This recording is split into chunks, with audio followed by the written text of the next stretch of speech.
Halo bosku, selamat mendengarkan kembali kisahku yang dari Donghua, Transcending the Nine Heavens, di channel alur cerita Donghua. Semoga kita semua dalam keadaan sehat walafiat, rezeki lancar barokah, dan diberi keselamatan dimanapun kita berada. Jangan lupa subscribe dan nyalakan loncengnya, agar tidak ketinggalan notifikasi video terbarunya.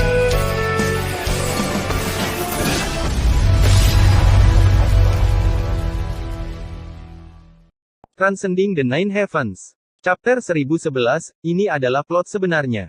Suge Sanyun tidak pernah merasa tidak nyaman sejak dia mengambil posisi sebagai ketua klan.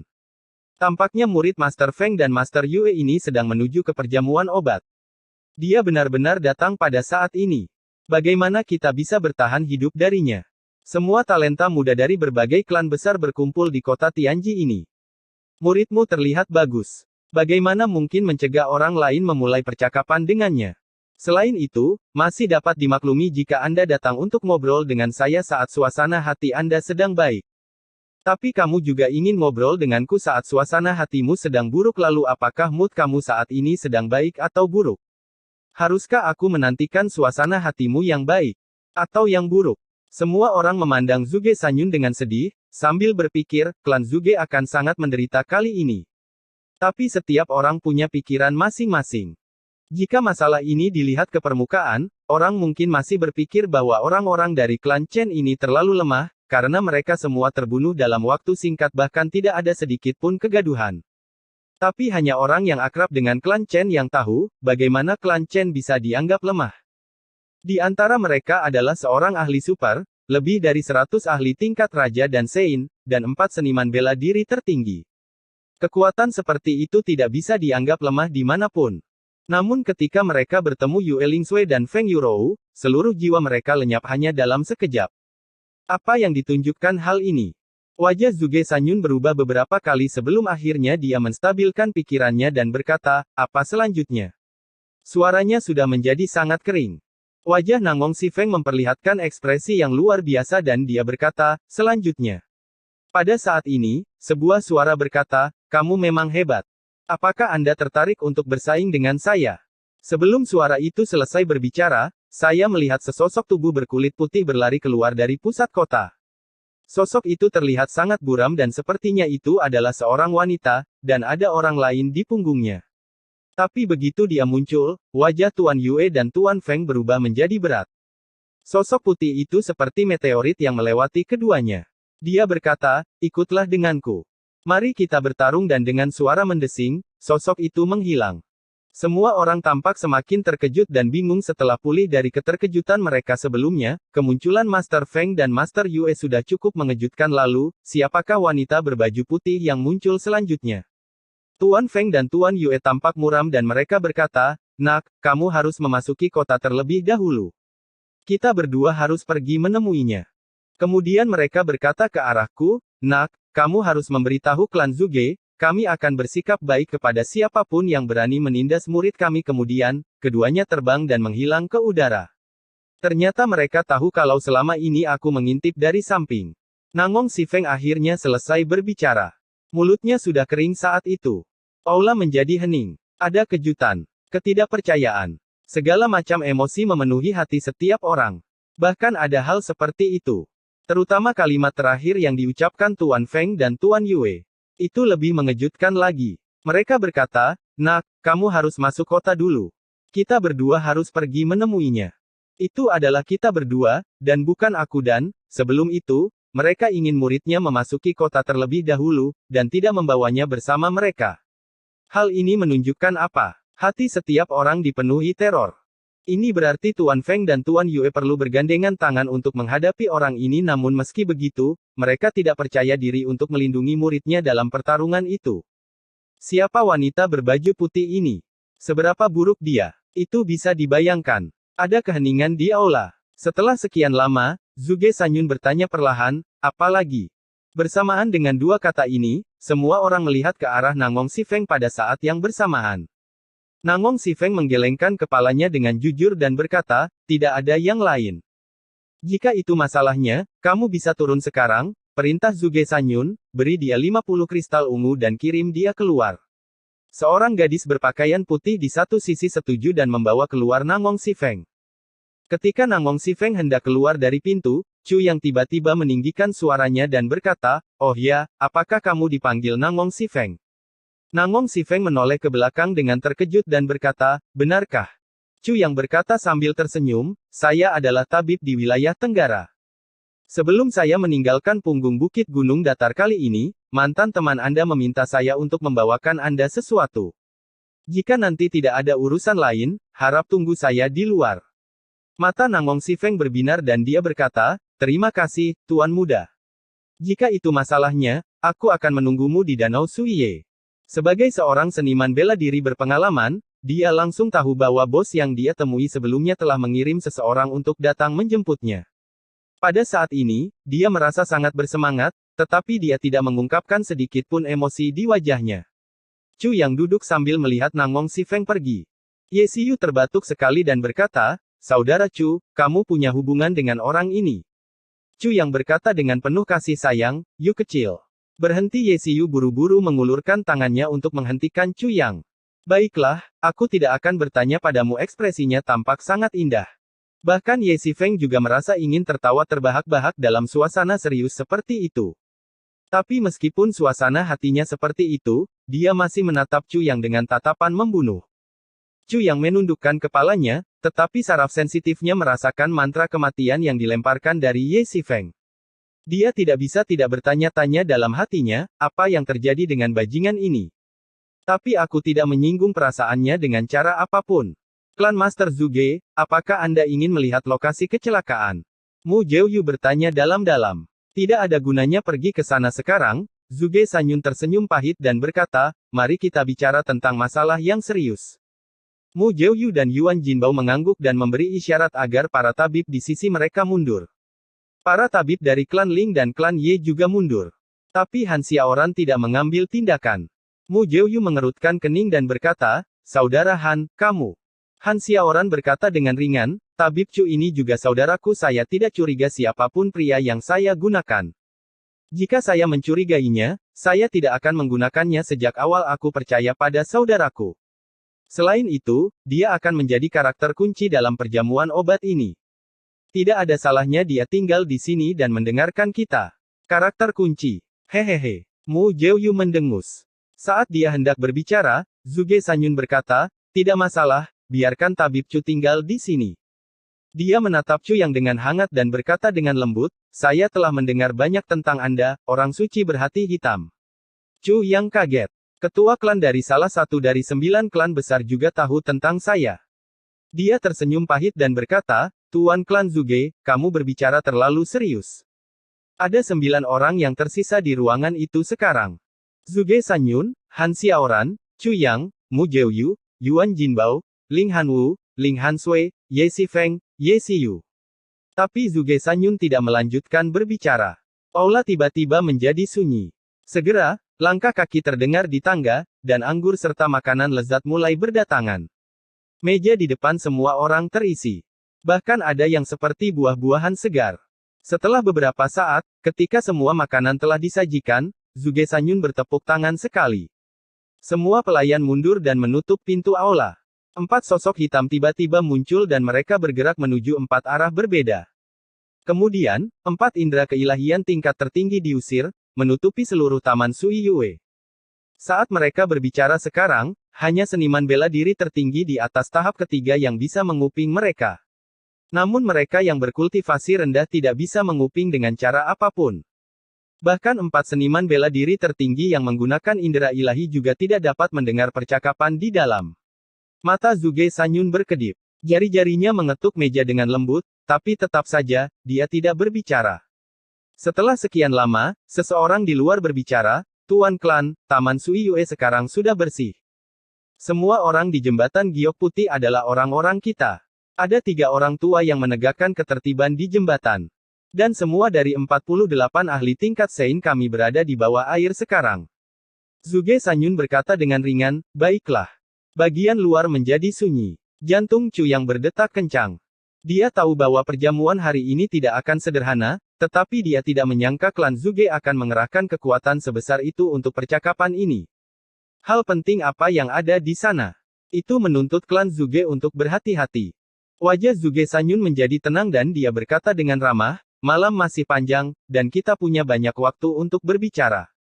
Kita akan bicara sambil makan. Semua orang tertawa dan mulai makan dan minum. Zuge Sanyun mengangkat cangkir anggurnya dan tersenyum ringan, berkata, sekarang kita bukan lagi orang asing. Aku akan mengatakan secara langsung apa yang ada di pikiranku. Perjamuan obat kali ini adalah peristiwa paling kritis dalam 10.000 tahun di 9 surga. Dan, giliran klan Zuge kita lagi. Semua orang sedang makan dan minum, dan sepertinya mereka tidak memperhatikan apa yang dia bicarakan. Tapi semua orang tahu bahwa telinga satu sama lain sedang tegang. Perjamuan pengobatan kali ini adalah waktu yang tepat ketika Master Pedang 9 Kesengsaraan akan lahir.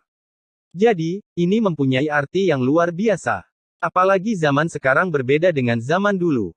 Bahkan di dalam 9 klan besar kita, sudah ada banyak. Misalnya, klan Li. Zuge Sanyun terdengar sangat lembut dan dia melanjutkan berbicara, dan, semua orang tahu bahwa Tuan Yue dan Tuan Feng bukan lagi petugas penegak hukum. Mereka adalah orang-orang liberal sekarang dan alasan mereka meninggalkan pekerjaan mereka adalah karena Master Pedang 9 Kesengsaraan. Chu Yang langsung merasa terkejut. Jantungnya berdetak kencang. Yue Lingsui dan Feng Yurou berhenti menjadi petugas penegak hukum karena Master Pedang 9 Kesengsaraan. Seketika 8 pasang mata memandang ke arah Chu Yang saat jantungnya berdetak kencang. Chu Yang tidak bisa menahan senyum pahit, sekelompok orang ini sangat fokus dan berhati-hati. Bahkan detak jantungku yang berdetak kencang sebenarnya bisa menarik perhatian mereka. Tabib Chu, Anda merasa sangat terkejut. Zuge Sanyun bertanya dengan ringan. Ya, Master Pedang 9 Kesengsaraan. Mau tak mau aku merasa gelisah setelah mendengar 4 kata ini. Chu Yang tersenyum dan berkata terus terang, maaf, Master Klan Zuge. Zuge Sanyun tertawa dan berkata, tidak apa-apa. Kemudian dia melanjutkan, dan, sejauh ini, Tuan Yue dan Tuan Feng telah tiba di kota Tianji dan mereka memusnahkan pasukan klan Chen di sini. Di permukaan, itu untuk melampiaskan kemarahan mereka pada klan Chen karena menganiaya murid mereka, tapi semua orang memahami tujuan mereka yang sebenarnya. Alis panjang Zuge Sanyun berkerut. Tujuan sebenarnya mereka adalah untuk menggagalkan 9 seniman bela diri tertinggi kita dalam memberi nutrisi pada surga. Transcending the Nine Heavens. Chapter 1012, itu selirku. Tujuan sebenarnya mereka adalah untuk menggagalkan 9 seniman bela diri tertinggi kita dalam memberi nutrisi pada surga. Semua orang di aula menghela nafas saat kalimat ini diucapkan. Bahkan keinginan mereka untuk makan dan minum pun hilang. Chu Yang adalah pengecualian. Karena orang ini bahkan tidak tahu apa maksudnya. Perjamuan obat bertujuan untuk menyempurnakan giok pemelihara surga, yang dimaksudkan untuk menangani Master Pedang 9 Kesengsaraan setelah batu giok ini dibuat, 9 seniman bela diri tertinggi di tingkat atas akan menggunakan teknik bela diri yang berbeda untuk memindahkan batu giok tersebut ke tempat lain.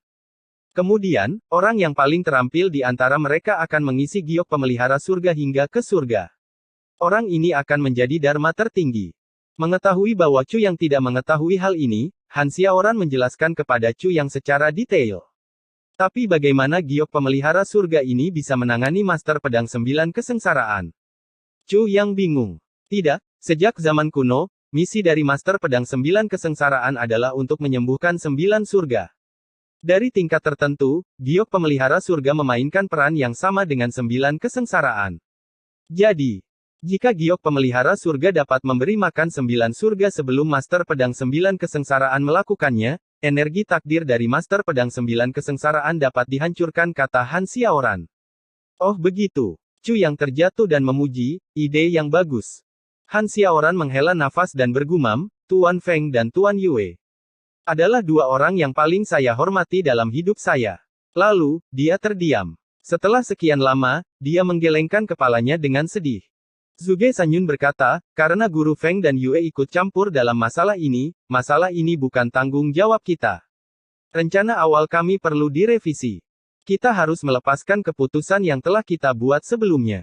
Sekarang, kita perlu mendiskusikan bagaimana membuat perjamuan obat berjalan dengan sukses. Semua orang mengangguk pelan. Semuanya tampak berat.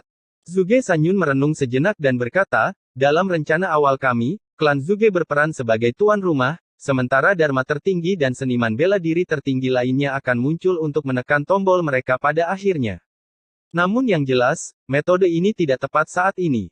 Dia tersenyum pahit dan berkata, kedua tetua klan Zuge kita telah mundur selama ribuan tahun dan mereka tidak akan keluar dengan mudah, dan bahkan jika mereka keluar, mereka tidak akan menjadi lawan Feng Yurou. Dan Yue Lingsui saya hanya bisa mencoba yang terbaik untuk mengundang. Saat dia berkata, dia melihat dua dari klan Ling dan dua dari klan Ye. Keempatnya tetap diam. Han Wu, siapakah seniman bela diri tertinggi yang ditunjuk oleh klan Lingmu untuk memelihara surga? Jejak ketidakbahagiaan melintas di mata Zhuge Sanyun. Dia jelas tidak puas dengan diamnya keempat orang ini. Namun jejak ketidakbahagiaan ini lenyap dalam sekejap, dan dia menanyakan pertanyaan ini dengan hangat. Ini tetua ketujuh rasa hormat terlihat di wajah Ling Han Wu. Dia sekarang berada di puncak tingkat tertinggi tahap ke-6. Jantung Chu yang berdetak kencang.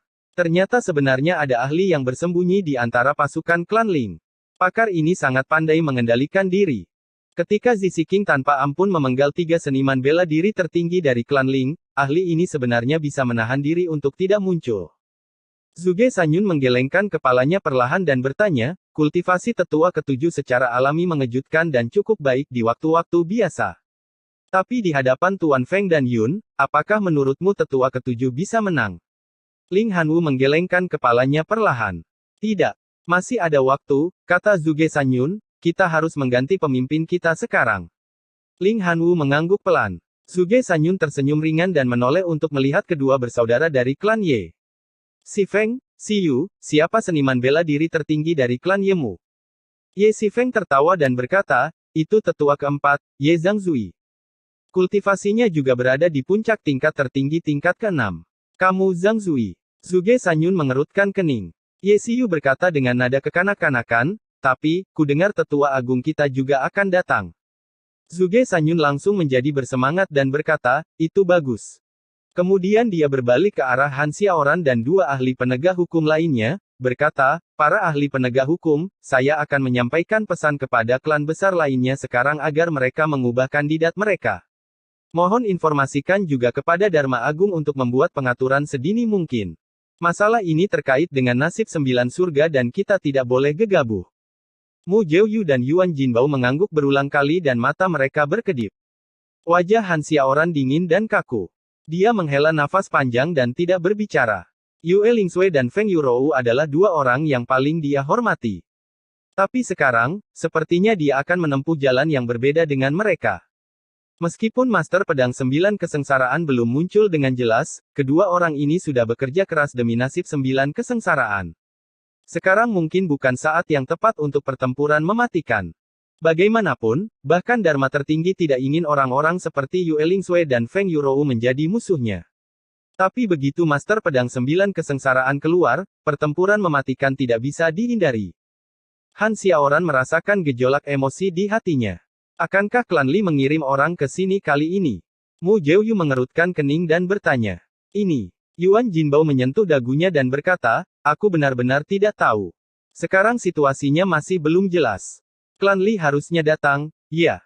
Tapi, siapa wanita berbaju putih yang baru saja muncul? Zhuge Sanyun mengerutkan kening dan berkata, mengapa perjamuan obat kali ini begitu aneh? Segala macam kemalangan berkumpul di sini, secara virtual. Adakah yang punya informasi tentang ini? Wanita berbaju putih. Atau, apakah ada di antara kalian yang pernah mendengar tentang dia sebelumnya? Semua orang menggelengkan kepala dengan bingung. Ling Han Wu dan Ling Han Sui memandang ke arah Chu Yang. Keduanya 90 yakin bahwa wanita ini adalah Zizi King, Nona Zi yang bersama Chu Yang. Dia juga selir ke-9 yang disebutkan Chu Yang sebelumnya. Zhuge Sanyun juga memandang Chu Yang sambil tersenyum. Utusan Chu. Chu yang merenung dan berkata, menurut apa yang dikatakan Nangong Si Feng, entah bagaimana aku merasa akrab dengan wanita berbaju putih itu. Semua orang langsung memandang ke arahnya. Entah kenapa familiar. Semangat Zhuge Sanyun bangkit. Itu benar. Dari narasinya, wanita itu terlihat seperti selirku. Chu yang menyentuh hidungnya dengan malu. Batuk. Selir ke-9. Brengsek Mu Jiuyu, Ye Si Feng dan Ye Xiyu memarahi pada saat bersamaan. Wajah Yuan Jinbao dan Zhuge Sanyun juga menjadi terdistorsi saat keduanya menatap Chu Yang. Mereka tampak seperti akan memakan Chu Yang hidup-hidup. Han Xiaoran tersenyum pahit dan tidak tahu bagaimana harus bereaksi. Orang ini benar-benar berani berbicara seperti ini. Itu adalah ahli sejati yang berani menantang Yue Lingsui dan Feng Yurou sendirian selir ke-9-mu. Brengsek, sungguh mengherankan lidahmu masih belum tertiup angin. Batuk. Tapi, kultivasi selirmu memang sangat tinggi. Ling Hansui memutar matanya dan berkata, "Yah, topik ini akan berhenti di sini." Mu Jiuyu mengulurkan tangannya untuk menghentikan mereka berbicara dan berkata dengan tidak puas, "Keponakan Hansui, kamu tidak perlu membicarakan masalah ini. Orang ini suka menyombongkan diri. Selirkan pantatnya mengapa dia tidak mengatakan bahwa dia adalah Master Pedang 9 Kesengsaraan." Semua orang tertawa saat kalimat ini keluar. Zhuge Sanyun tertawa dan berkata, "Izinkan saya mengetahui siapa ahli misteriusnya." Saat dia berkata, dia duduk dengan menyilangkan kaki, dan mengeluarkan 9 koin tembaga dari dadanya. Kemudian, dia melemparkannya 3 kali ke atas meja. Untuk ketiga kalinya ketika dia melempar koin, sebenarnya ada 8 koin menghadap ke atas, sedangkan koin terakhir menggelinding ke bawah meja. Setelah berputar 2 putaran di tanah, ia benar-benar berhenti. Zhuge Sanyun berkata dengan heran. "Apa masalahnya?" Semua orang bertanya bersama. Langit berbintang dan 9 surga yang bergerak. Ini sebenarnya menunjukkan alam yang sangat halus. Latar belakang wanita itu tidak dapat dilihat, dan apakah keberuntungannya baik atau buruk tidak dapat diprediksi. Pada akhirnya, sebenarnya ada meteor yang terbang melewati langit, menandakan adanya pengunjung luar angkasa. Kenapa seperti ini? Zhuge Sanyun menggelengkan kepalanya dan melihat ke meja dengan curiga, bertanya, apakah ini sebuah kesalahan? Ilahi, ini agak konyol, kata Mu Jiuyu dalam-dalam, tetapi karena ahli ini memilih untuk menantang Yue Lingsui dan Feng Yurou. Bahkan jika mereka bukan teman, mereka tidak akan menjadi musuh. Saya harap begitu. Zhuge Sanyun menghela nafas dengan sedih dan berkata, ini benar-benar terlalu dini. Ternyata hal-hal aneh datang silih berganti ketika klan kami menjadi tuan rumah perjamuan obat. Sikap klan Li ambivalen, Tuan Feng dan Yue telah datang, pasukan klan Chen terbunuh, dan sekarang ada seorang ahli hebat yang misterius. Sayangnya, jika Tuan Ning dan Bu juga datang, saya benar-benar tidak tahu apakah ini kota Tianji dapat menanggungnya. Haha, sekarang ada Tuan Feng dan Yue, dan wanita misterius itu. Jika Tuan Ning atau Tuan Bu datang, jumlahnya menjadi 4. Dharma Supreme tentu saja akan datang, dan itu akan menghasilkan 5. Karena Tuan Yedi datang, maka Tuan Xiaoze juga tidak akan tinggal diam. Selain itu, ada banyak seniman bela diri tertinggi dari berbagai klan besar. Kota Tianji Anda sedang dalam bahaya. Mu Jiuyu tidak bisa menahan tawa. Zhuge Sanyun juga mulai tertawa. Tetapi hal itu secara umum tidak mungkin. Jika semua ahli super berkumpul di sini, bahkan jika kota Tianji kita hancur, itu juga merupakan suatu kehormatan. Setelah mengucapkan kalimat ini, dia merasakan jantungnya tiba-tiba tersentak. Perasaan tidak menyenangkan tiba-tiba menguasai hatinya. Seketika, dia menyesali apa yang baru saja dia katakan. Sebuah pemikiran tiba-tiba muncul di benak Yuan Jinbao dan dia berkata, Tuan Feng dan Yue telah mengambil seorang murid. Mereka harus membuat persiapan untuk pertempuran di masa depan. Mereka ingin melakukan pertarungan mematikan, jadi mereka telah mengambil murid terlebih dahulu sehingga mereka akan memiliki penerus. Wajah semua orang menjadi gelap ketika kalimat ini keluar. Mereka tidak berpikir ke arah ini sebelumnya. Sekarang, mereka merasa kemungkinan besar hal ini benar-benar terjadi. Ye Xifeng tertawa dan berkata, karena Tuan Feng dan Yue pun memiliki penerus, akankah Tuan Ning dan Bu juga memilikinya? Haha. Jangan bilang kalau ahli super ini semuanya punya murid, itu akan menjadi peristiwa besar di 9 surga. Sudut mulut Chu yang bergerak-gerak, lalu bergerak-gerak lagi, dan lagi. Haha, King Wuku. Semua orang kemudian mendiskusikan hal-hal lain. Setelah mereka makan, Zhuge Sanyun berkata, para penegak hukum, maukah Anda mengikuti saya untuk minum teh? Dan sementara itu mengadakan kompetisi pertarungan. Ketiga ahli penegakan hukum langsung setuju. Ye Xiyu, Chu Yang dan yang lainnya semua tahu bahwa Zhuge Sanyun akan mendiskusikan beberapa rahasia inti dengan para ahli penegak hukum.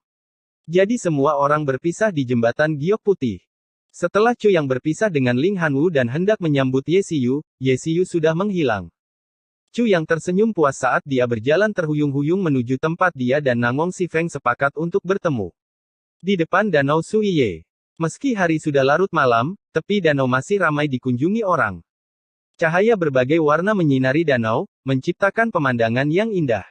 Chu yang menikmati pemandangan saat dia berjalan. Namun dia tidak menyadari bahwa di tengah kerumunan di belakang, sesosok tubuh kurus berpakaian hitam tiba-tiba membeku di tanah saat melihatnya. Seketika, sepasang mata itu berkaca-kaca. Aku telah memimpikanmu ribuan kali, dan sekarang, aku menemukanmu di sini di mana cahaya lenteranya redup. N. Transcending the Nine Heavens. Chapter 1013, Kasih Sayang yang Disimpan untuk Pria. Di Gedung Suiye di Danau Suiye. Gedung Suiye terang benderang sementara pelangi memenuhi langit. Kabut menyelimuti danau dan menutupi langit dengan tipis.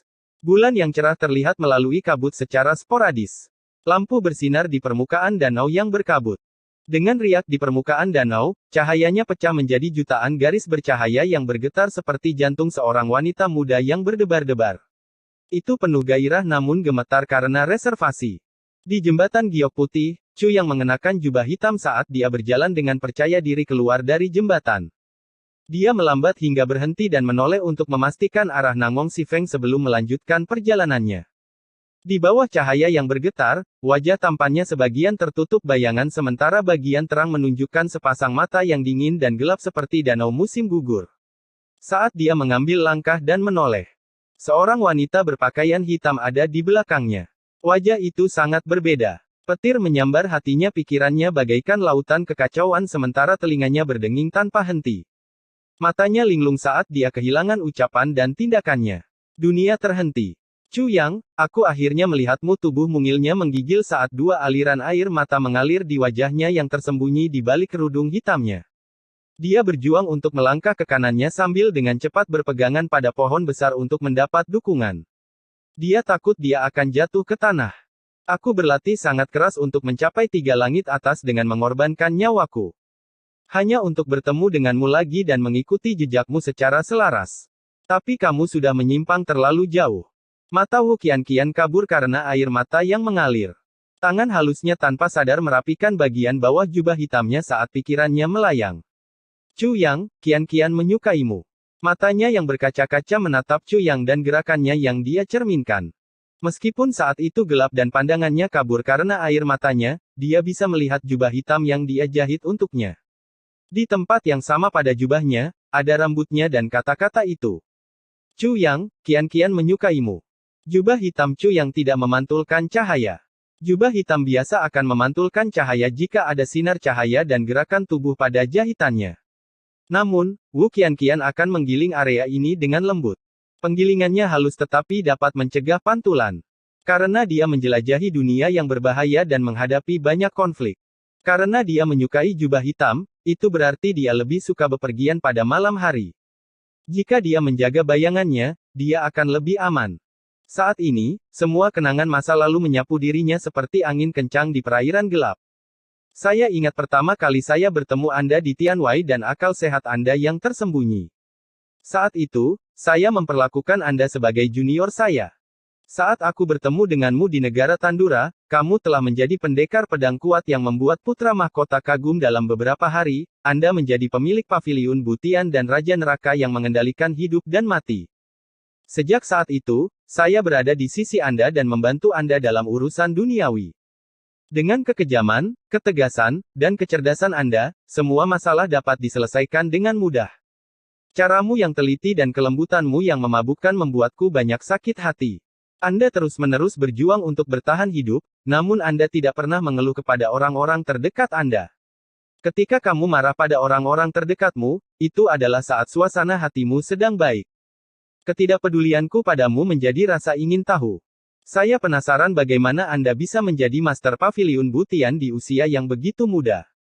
Setelah mengenal Anda secara bertahap, saya menemukan banyak kelebihan Anda. Sadarkah kamu kalau wanita lebih menyukai pria sepertimu? Tidak peduli seberapa besar tekanan dan kesulitan yang menimpamu, kamu akan selalu memperlakukan orang-orang terdekatmu dengan santai, percaya diri, dan lemah lembut. Seorang wanita membutuhkan dukungan dan pria seperti Anda memberi wanita rasa aman yang besar bahkan dalam menghadapi bahaya yang akan terjadi, seorang wanita tidak akan panik jika ada pria di sampingnya. Dan Anda menyelinap ke negara Dazhao sendirian dan menciptakan kekacauan di negara bagian tersebut.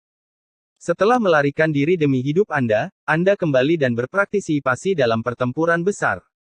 Namun, Anda tidak menyebutkan sepatah kata pun tentang pengalaman itu. Tidak ada yang bisa membayangkan seorang ranger sendirian menghadapi dan selamat dari kemarahan suatu negara dan pengejaran tanpa henti dari Aula Kesatria Kuda Emas. Tapi kamu melakukannya. Setelah menciptakan keajaiban ini, Anda menciptakan keajaiban lain yang lebih besar. Anda mengadu negeri awan besi yang lemah melawan negara bagian Zhao yang unggul. Pertempuran pada hari itu begitu sengit hingga langit diwarnai dengan warna merah tua. Keesokan paginya, sebelum ada orang yang sempat merayakan kemenangan, Anda pergi. Kamu pergi diam-diam. Anda memiliki tujuan Anda. Oleh karena itu, Anda tidak peduli dengan prestasi ajaib Anda. Dengan kekuatan dan pengaruhmu pada saat itu, sepatah kata pun darimu akan menentukan kehendak tiga langit bawah. Tetapi Anda tidak melakukannya karena Anda memiliki orang yang Anda cintai. Anda menolak tiga langit bawah dengan santai. Saat aku bersamamu setiap hari, kamu tidak memperhatikanku. Sadarkah kamu kalau kegigihan dan rasa sayangmu yang besar terhadap kekasihmu ternyata menjadi daya tarik yang fatal bagi wanita lain? Kamu pergi dan membawa kasih sayangku. Jubah hitam menjadi hidupku. Setiap kali aku memakai topeng, aku merasa kamu ada di sisiku. Saya tidak dapat mengungkapkan niat saya karena kasih sayang Anda yang mendalam terhadap orang yang saya cintai yang tidak dikenal itu. Aku hanya bisa memperhatikanmu dalam diam dan menyukaimu secara diam-diam di dalam hatiku. Saya tidak mau menentang kegigihan Anda tetapi Anda tidak dapat menghilangkan kasih sayang saya. Kasih sayang seorang wanita yang ditanamkan akan bertahan seumur hidup. Ketika kasih sayang terindah dan sakral seorang wanita hanya ada dalam fantasi. Chu Yang, apakah kamu menyadari betapa menyedihkannya aku? Anda tidak akan tahu, bukan? Mungkin Anda melakukannya tetapi Anda tidak akan pernah mengucapkannya. Sekarang aku di sini dan melihatmu dalam pelangi warna-warni, aku masih di belakangmu, bersembunyi di balik bayang-bayang. Wu Qianqian menutupi bibirnya dengan tekad yang kuat saat dia berjuang untuk mengendalikan dirinya dan mencegah dirinya terungkap. Dia tampak sedih melihat sosok Chu yang berjubah hitam. Saya melakukan perjalanan ke tiga langit atas dalam kesulitan yang ekstrim dengan tujuan untuk menatapnya dari jauh. Setelah melihatnya, kenapa hatiku semakin sakit? Apakah rasa sayangku menular? Saya harusnya puas setelah melihatnya. Mengapa saya mendambakan lebih dari sekedar melihat? Aku ingin mengawasinya, memperhatikannya lebih sering lagi, mengawasinya tanpa henti. Melihat lengannya, aku ingin beristirahat di pelukannya. Dia tidak memelukku, sekalipun. Chu yang merasakan sesuatu saat dia berjalan ke depan. Seolah-olah sepasang mata sedih sedang mengawasinya dan dia terkejut. Dia berbalik untuk melihat. Wu Qianqian menyadari dia terkejut dan tahu dia berbalik. Dia tidak tahu kenapa dia panik dan bersembunyi di balik pohon dengan kecepatan kilat. Chu yang melihat beberapa orang jauh berjalan di belakangnya. Dia tersenyum tak berdaya di malam yang suram dan berpikir dia terlalu sensitif. Dia berbalik dan pergi. Wu Qianqian bersembunyi di balik pohon untuk menenangkan dirinya. Dia tidak sanggup untuk pergi, dan mengikuti dia. Tidak ada apapun di dunia ini yang sebaik dia mengikuti Chu Yang. Dia tahu kebiasaan Chu Yang dan dia menyebutkan bahwa dia sedang diikuti. Saat membuntuti Chu Yang, perhatian tidak boleh terfokus padanya. Sebaliknya, perhatian harus terfokus pada target lain agar tidak ketahuan olehnya. Ke arah lain, kakak beradik, Ye Xifeng dan Ye Xiyu, berjalan bersama dalam diam. Mengapa kamu waspada terhadap pria itu? Ye Xifeng tiba-tiba bertanya, nada suaranya membuatmu gelisah. Tidak bisakah kamu melihatnya? Ye Xiyu terdiam sebelum berkata, aku tahu tapi aku masih merasa marah. Ye Xifeng mencemooh dan berkata, aku tidak menyukainya. Dia lelah hidup ketika dia membodohi keluarga Ye kita. Dia tidak mudah untuk dihadapi. Ye Xiyu mengernyitkan alisnya. Nada suaranya tidak lagi feminin. Wajah Ye Xifeng yang lapuk menunjukkan jejak kekejaman saat dia berkata, tidak mudah untuk dihadapi. Biarkan saya memeriksa latar belakangnya. Ye Xiyu terdiam cukup lama. Lalu dia berkata, memeriksa latar belakangnya. Itu bagus. Dia misterius dan tidak dapat diprediksi. Jangan membuat situasi menjadi lebih buruk.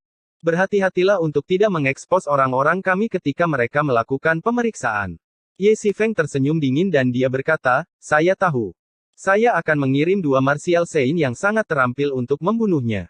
Jika tidak, mereka akan mengetahui lebih banyak tentang dia. Berhati-hatilah terhadap Han Xiaoran. Ye Xiyu mengingatkan. Nangong Si Feng duduk di dekat pohon dengan kendi anggur di kakinya dan memegang ayam rebus di tangannya. Dia meneguk anggurnya secara sporadis dan tiba-tiba mengeluarkan suara kaget sebelum menghembuskan napas. Nangong. Chu yang muncul seperti roh di hadapannya. Ya, itu kamu. Nangong Si Feng menyeka anggur dari bibirnya dan berdiri. Dia menatap tangan Chu yang dengan penuh perhatian. Chu yang memahami sikapnya dan tertawa. Dia mengeluarkan pecahan pedang yang patah dan memberikannya padanya. Coba lihat, itu yang benar. Nangong Si Feng tertawa dan mengeluarkan pecahan pedang yang cocok dengan pecahan Chu Yang. Dia bersemangat dan bertanya, di mana pemimpin saya? Chu Yang berkata, saya tidak tahu di mana dia tetapi apakah Anda ingat apa yang dia katakan? Nangong Si Feng tersenyum lebar. Ya, hehe, ya. Chu Yang mengangguk dan berkata, saya Chu Yang dan nama samaran saya di Tenggara disebut orang suci berhati hitam. Apakah Anda mengerti intinya? Mata Nangong Si Feng berbinar dan mengangguk seperti ayam yang mematuk bulir beras. Saya ingin Anda mencari tahu. Semua tabib yang datang ke kota Tianji. Pengaruh, kekuatan, nama dan ramuannya. Cari tahu sebanyak yang Anda bisa. Laporkan kepada saya setiap 3 hari sekali. Jika ada masalah mendesak, Anda dapat segera mengabari saya. Chu Yang berbicara perlahan. Bagus. Nangong Si Feng menguatkan dadanya. Saya tinggal di Orchard Palace. Kata Chu Yang dengan santai. Tuliskan rincian perjamuan obat jika kamu mengetahuinya. Chu Yang tidak memiliki kesempatan untuk mengetahui lebih banyak tentang perjamuan itu dan harus melalui Nangong untuk mencegah timbulnya masalah yang tidak perlu. Nangong Si Feng mengakui dan pergi. Karena Ye Xiu masih berada di dekatnya, Nangong Si Feng tidak ingin tinggal lama agar tidak melihat musuh bebuyutannya. Chu Yang duduk dan memeluk lututnya sambil menatap permukaan danau. Melihat pantulan pelangi di permukaan, dia mengingat kembali kekuatan airnya yang lembut sementara perasaan merenung melonjak dalam dirinya. Transcending the Nine Heavens. Chapter 1014, Cinta yang Mendikte Hidup dan Mati. Chu Yang tiba-tiba teringat filosofi ilmu pedang airnya yang lembut. Jika ilmu pedangnya seperti permukaan danau di hadapannya, bagaimana jadinya? Airnya jernih dan tidak berwarna, tetapi setelah dibiaskan cahaya, airnya menjadi berwarna pelangi. Jika ilmu pedangnya dapat mengintegrasikan kejadian alam ini, bagaimana jadinya? Bukankah musuh-musuhnya akan dibutakan oleh warna-warna itu? Bagaimana dia bisa memasukkan efek seperti itu ke dalam ilmu pedangnya? Chu Yang mengernyitkan alisnya saat dia menatap tajam ke danau musim gugur dan tenggelam dalam pikiran yang mendalam. Sejak pemikiran ini muncul di benaknya, dia merasa itu adalah suatu kebetulan dan pengalaman yang mencerahkan. Dia ingin mengambil kesempatan ini untuk mengkonsolidasikan kebijaksanaannya. Begitu segala sesuatunya mulai muncul, pemikiran yang mencerahkan ini akan lenyap dan tidak akan pernah kembali lagi. Jadi dia mengabaikan segalanya dan melakukan meditasi mendalam. Dia duduk dengan tenang tanpa gelisah. Danau beriak dan suara deburan lembut menstimulasi telinganya. Bagi Chu Yang, pikirannya telah melayang jauh ke langit. Di pohon besar di belakangnya, sosok ramping berpakaian hitam berdiri dengan tenang dan menatap Chu Yang yang sedang bermeditasi, matanya melembut karena kasih sayang. Dia bermeditasi dalam keadaan linglung sementara dia menikmati kegilaannya. Yang satu duduk sementara yang lain berdiri. Keduanya tidak bergerak. Jika ada orang yang menemukan pemandangan yang menghangatkan hati seperti itu. Tapi saat itu sudah larut malam dan jarang ada orang yang lewat. Keduanya bertahan dalam diam. Seseorang dengan kasih sayang, yang lainnya dengan mudah. Wu Qianqian mendengar lagu samar kehidupan masa lalu dan masa kini diputar di telinganya dan air mata mulai mengalir lagi. Mungkin aku berhutang budi padamu di kehidupanku sebelumnya. Bahwa aku harus bertemu denganmu di kehidupan ini. Mungkin kamu sangat mencintaiku tapi aku tidak menghargainya. Dalam hidup ini, aku bertemu denganmu sekali lagi. Dalam kehidupan ini, aku merasakan kesulitan hidupmu sebelumnya. Kasih sayangku yang lembut hanya untukmu. Sementara kamu tetap acuh tak acuh dengan hati baja. Aku menunggu dalam antisipasi dan harapan. Sementara langkah kakimu yang tergesa-gesa menempuh jarak yang sangat jauh ke seluruh dunia. Aku tak mengerti kerinduan di kehidupanku sebelumnya, kini aku membayar kesengsaraanku. Rasa rindu dan rindu itu membuatku linglung dan tergila-gila. Semua karenamu. Aku tidak tahu apa yang membuatmu begitu baik hingga membuatku menyukaimu tanpa batasan. Aku tak tahu di mana letak kasih sayangmu tapi aku tak menyimpan penyesalan sedikit pun dalam hatiku. Setelah membayar kembali penderitaanku, dapatkah ikatan kami berlanjut? Setelah membayar kembali kesengsaraanku, bisakah kita bersama? Jika kita bisa bersama, aku rela mengorbankan hidupku. Aku akan menanggung semua kesulitan dalam hidup ini, sehingga aku bisa bertemu denganmu di kehidupan selanjutnya. Untuk selalu bersamamu. Hidup dan mati tidak akan memisahkan kita. Lagu ini ditulis oleh Wu Qianqian di Paviliun Butian setelah Chu Yang pergi di akhir pertempuran Tiga Langit Bawah. Dia bosan dan memainkan lagu itu secara rahasia. Semakin banyak dia bermain, semakin dia merasa tertekan. Rasa rindunya sangat menyentuh hatinya. Tai Butian pernah mendengar lagunya dan menangis meskipun dia adalah penguasa yang kuat dan mandiri. Lagu misterius dan melankolis terus terulang di dalam hatinya. Wu Qianqian berdiri linglung di malam yang dingin. Dia tidak menyadari jubah hitamnya basah. Dia hanya punya satu orang di hatinya. Dia menginvestasikan seluruh kasih sayangnya dan orang itu ada di sana dalam pemikiran yang mendalam. Jaraknya kurang dari 10 kaki tapi dia tidak menyadari kehadirannya. Di Tiga Langit Bawah. Di dalam istana kekaisaran awan besi. Tai Butian mengenakan jubah kuning dan berjalan dengan penuh wibawa di kamarnya sambil melambaikan tangannya dan berkata, kalian semua dibubarkan. Aku akan istirahat. Ya, para pelayan istana membungkuk dan keluar secara berurutan. Semua orang tahu bahwa kaisar sangat menyayangi putra mahkota. Dia tidak mempekerjakan seorang pengasuh dan tidak akan membiarkan sang pangeran tidur sendirian. Dia akan memeluk sang pangeran setiap malam dalam tidurnya. Setelah kematian permaisuri, kaisar patah hati dan bersumpah untuk tidak pernah menikah lagi. Para pelayan istana sangat kagum dan merasa kasihan pada kaisar. Kaisar muda dan penguasa dominan Tiga Langit Bawah sebenarnya adalah orang yang setia. Semua orang mengaguminya dan merasakan penyesalan di saat yang sama. Ada 3.000 pelayan cantik di istana dan kaisar tidak menyukai satupun dari mereka. Si kecil di ranjang kekaisaran mendengar gerakan dan membuka matanya yang gelap berkilau untuk melihat ke arah Tai Butian. Ia langsung duduk tegak dan memberikan senyuman manis di wajah cubinya. Dia melemparkan dan berjuang untuk berdiri. Sambil mengulurkan tangan gemuknya, dia berjalan maju 2 langkah dalam upaya untuk jatuh ke pelukan Tai Butian. Dia tidak stabil dan kaki kirinya tersandung kaki kanannya, menyebabkan dia terjatuh di tempat tidur dan memperlihatkan pantat putihnya yang lembut. Dia mengangkat kepalanya karena sedih dan mengeluarkan suara protes. Tai Butian tidak bisa menahan tawa ketika matanya dipenuhi kelembutan. Ya, Iu. Si kecil membalikkan badan dan meraih kaki kirinya sambil menundukkan kepala untuk menggigit kakinya. Seolah-olah dia menyalahkan kakinya yang tidak peka karena menyebabkan kejatuhannya yang dramatis. Karena dia terlalu gemuk untuk membungkuk, tidak peduli bagaimana dia mencoba, dia tidak dapat mencapai kakinya. Dia mengejek dan menjadi marah. Dasar anak babi kecil yang gemuk. Tai Butian tidak bisa menahan tawa. Setelah seharian bekerja keras, semua kelelahannya sirna saat melihat putranya. Dia mengeluarkan liontin rahasia giok hantu yang tak terduga dan meletakkannya di atas meja. Keindahan tiada taraf muncul di kamar tidur. Tai Butian menarik napas, melepas mahkotanya dan mengurai rambutnya.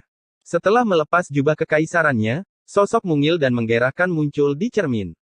Si kecil membuka matanya lebar-lebar dan menyaksikan transformasi Tai Butian dengan bingung. Dia telah melihat ini berkali-kali tetapi dia tidak mengerti mengapa ayahnya menjadi ibunya. Tai Butian mencuci wajahnya dan menyeka wajahnya saat dia duduk di tempat tidur. Dia menatap mata putranya. Setelah sekian lama, dia tersenyum dan berkata, sepertinya. Dia mengangkat si kecil dan meletakkannya di atas lututnya. Tai yang kecil menatap Tai Butian dengan matanya yang bercahaya dan berkata dengan ragu, ibu monyet. Bantu belalang. Tai yang baru saja merayakan ulang tahun pertamanya. Dia bisa berjalan meskipun dalam keadaan bimbang dan terkadang jatuh. Dia bisa mengeluarkan suara tapi tidak bisa mengartikulasikannya dengan akurat. Itu ibu permaisuri ayah kaisar Tai Butian mengoreksi Tai yang. Ibu monyet. Tolong belalang. Si kecil mengedipkan matanya. Tai Butian tidak tahu apakah harus menangis atau tertawa ketika dia menghela nafas dan mengoreksi Tai yang beberapa kali tetapi si kecil bersikeras. Akhirnya Tai Butian menyerah. Dia tahu masih terlalu dini untuk mendidik Tai Yang.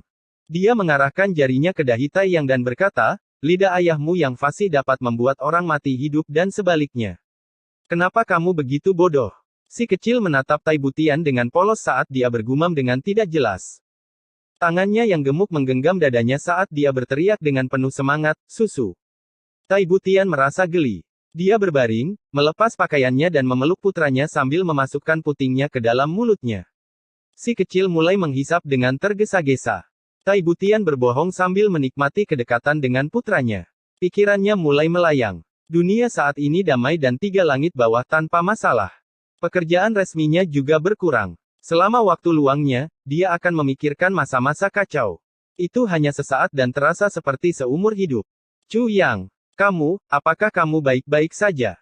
Anak kami, berumur 1 tahun. Tahukah kamu? Wajah, mata, alis, hidung dan mulutnya. Sepertinya disalin langsung dari wajah Anda. Setiap kali aku melihatnya, aku akan memikirkanmu. Kamu adalah orang yang berkepala dingin dan tidak berperasaan.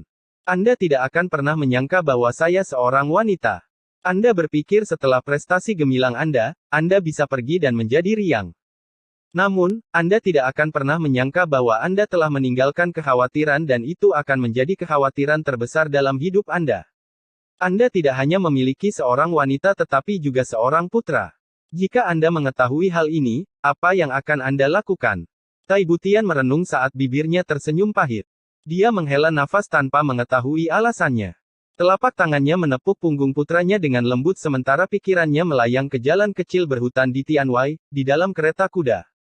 Chu Yang seperti binatang buas sementara aku mengertakkan gigi dan menahannya. Yang satu tidak tahu apa-apa sementara yang lain dengan cemas berusaha menyelamatkan nyawa. Dalam hidupku, aku berkali-kali berfantasi tentang malam pernikahan. Tapi itu terjadi dengan tergesa-gesa. Kesucian yang kujaga selama 19 tahun direnggut dengan cara yang tidak senonoh. Ketika aku mengingat kejadian itu, aku masih khawatir dengan rasa sakit yang merobek. Jika Chu Yang tidak kembali, maka pengalaman menyakitkan itu akan masuk ke dalam hatiku dan menjadi penyesalan hidupku. Saat Tai Butian berpikir, dia merasakan serangkaian rasa sakit di hatinya dan air mata mulai mengalir di matanya. Chu Yang, Anda punya rencana dan metode untuk mengendalikan dunia. Anda mengontrol elemen hanya dengan memutar telapak tangan. Anda mengendalikan pasukan yang tak terhitung jumlahnya dan berkeliling dunia dengan mudah. Anda menggoda kematian dan menentukan nasib suatu bangsa. Anda adalah pria sejati, Anda adalah seorang pahlawan. Tapi, kamu bodoh. Anda mengira kami memanfaatkan satu sama lain dan kepercayaan saya kepada Anda adalah bagian dari rencana. Anda selalu mengira niat baik saya adalah tindakan tidak bermoral dari seorang penguasa. Hehe, pernahkah kamu melihat seorang penguasa mempertaruhkan nyawanya demi rakyatnya? Pernahkah Anda melihat seorang penguasa dan rakyatnya mempunyai hubungan baik dan kepercayaan tanpa pamrih? Saya di sini membesarkan putra Anda, mengorbankan masa muda saya yang berharga dan memikirkan Anda. Tapi ketika kamu sedang dalam perjalanan tanpa beban, apakah kamu memikirkanku? Biarpun kamu memikirkanku, kamu hanya akan mengingat seorang penguasa yang dingin, serius dan tidak bermoral. Hehehe. Tai Butian tersenyum pahit saat air mata panas mengalir dan menetes ke Tai yang tertidur lelap. Di tengah malam, anak itu tertidur lelap di pelukan ibunya. Cahaya bulan yang redup menyelinap melalui jendela dan Tai Butian menatap dengan linglung ke arah cahaya bulan yang kabur sambil berpikir, meski hanya sesaat. Apakah kamu memikirkanku? Jika Anda memikirkan saya, meskipun itu terjadi secara tiba-tiba, meskipun Anda menganggap saya sebagai penguasa yang dingin, Anda akan memikirkan saya. Ketika air mata jatuh pada saat ini, tidak ada tuan atau penguasa. Hanya hati wanita yang hancur namun sangat kuat yang tidak memiliki penyesalan. Sangat disesalkan bahwa pahlawanku telah mengecewakanku sementara aku menderita perasaan kacau di hatiku. Chu Yang, apakah kamu merindukan saya? Transcending the Nine Heavens. Chapter 1015, Angin Bulan Menjadi Satu. Di larut malam, Chu Yang duduk diam di tepi danau sambil memfokuskan pikirannya. Meski tidak ada yang berubah, sebilah pedang muncul di danau di depannya. Pedang itu dimasukkan secara vertikal ke dalam danau. Bahkan gagangnya pun tertutup. Chu Yang duduk diam sambil fokus pada pedang di danau. Pedang itu tampak bengkok di air karena pembiasan. Lampu di Taman Sui Yue dan sekitarnya berkedip-kedip. Pedang di danau mengubah posturnya setiap kali berkedip. Chu Yang duduk diam sambil merenung. Badan pedangnya tampak halus karena terbuat dari banyak wajah. Setiap wajah membiaskan sinar cahaya yang berbeda. Sinar cahaya berbeda yang dibiaskan pada satu wajah akan menghasilkan warna yang sama, sedangkan wajah yang lain akan menghasilkan warna yang berbeda. Seberkas sinar cahaya yang dibiaskan oleh banyak wajah menciptakan pelangi. Jadi begitulah cara kerjanya. Dengan perubahan sinar cahaya, efek pembiasan pada badan pedang akan berbeda. Tapi, jika sinar cahayanya tetap tidak berubah dan pedang digerakkan untuk menciptakan pembiasan, bagaimana jadinya? Bagaimana saya bisa membiarkan energi pedang saya menghasilkan pelangi yang begitu indah? Chu yang merenung dalam-dalam sambil dengan lembut mengarungi permukaan danau dengan tangannya. Pembiasan kata menjadi semakin kabur dan kacau. Wu Qianqian berdiri di belakang pohon sambil menatap Chu Yang. Dia tidak tahu apa yang dia lakukan tetapi dia berada di alam mistik. Dia hanya bisa melindunginya secara diam-diam. Di kejauhan, dua sosok hitam menyapu langit seperti kilat.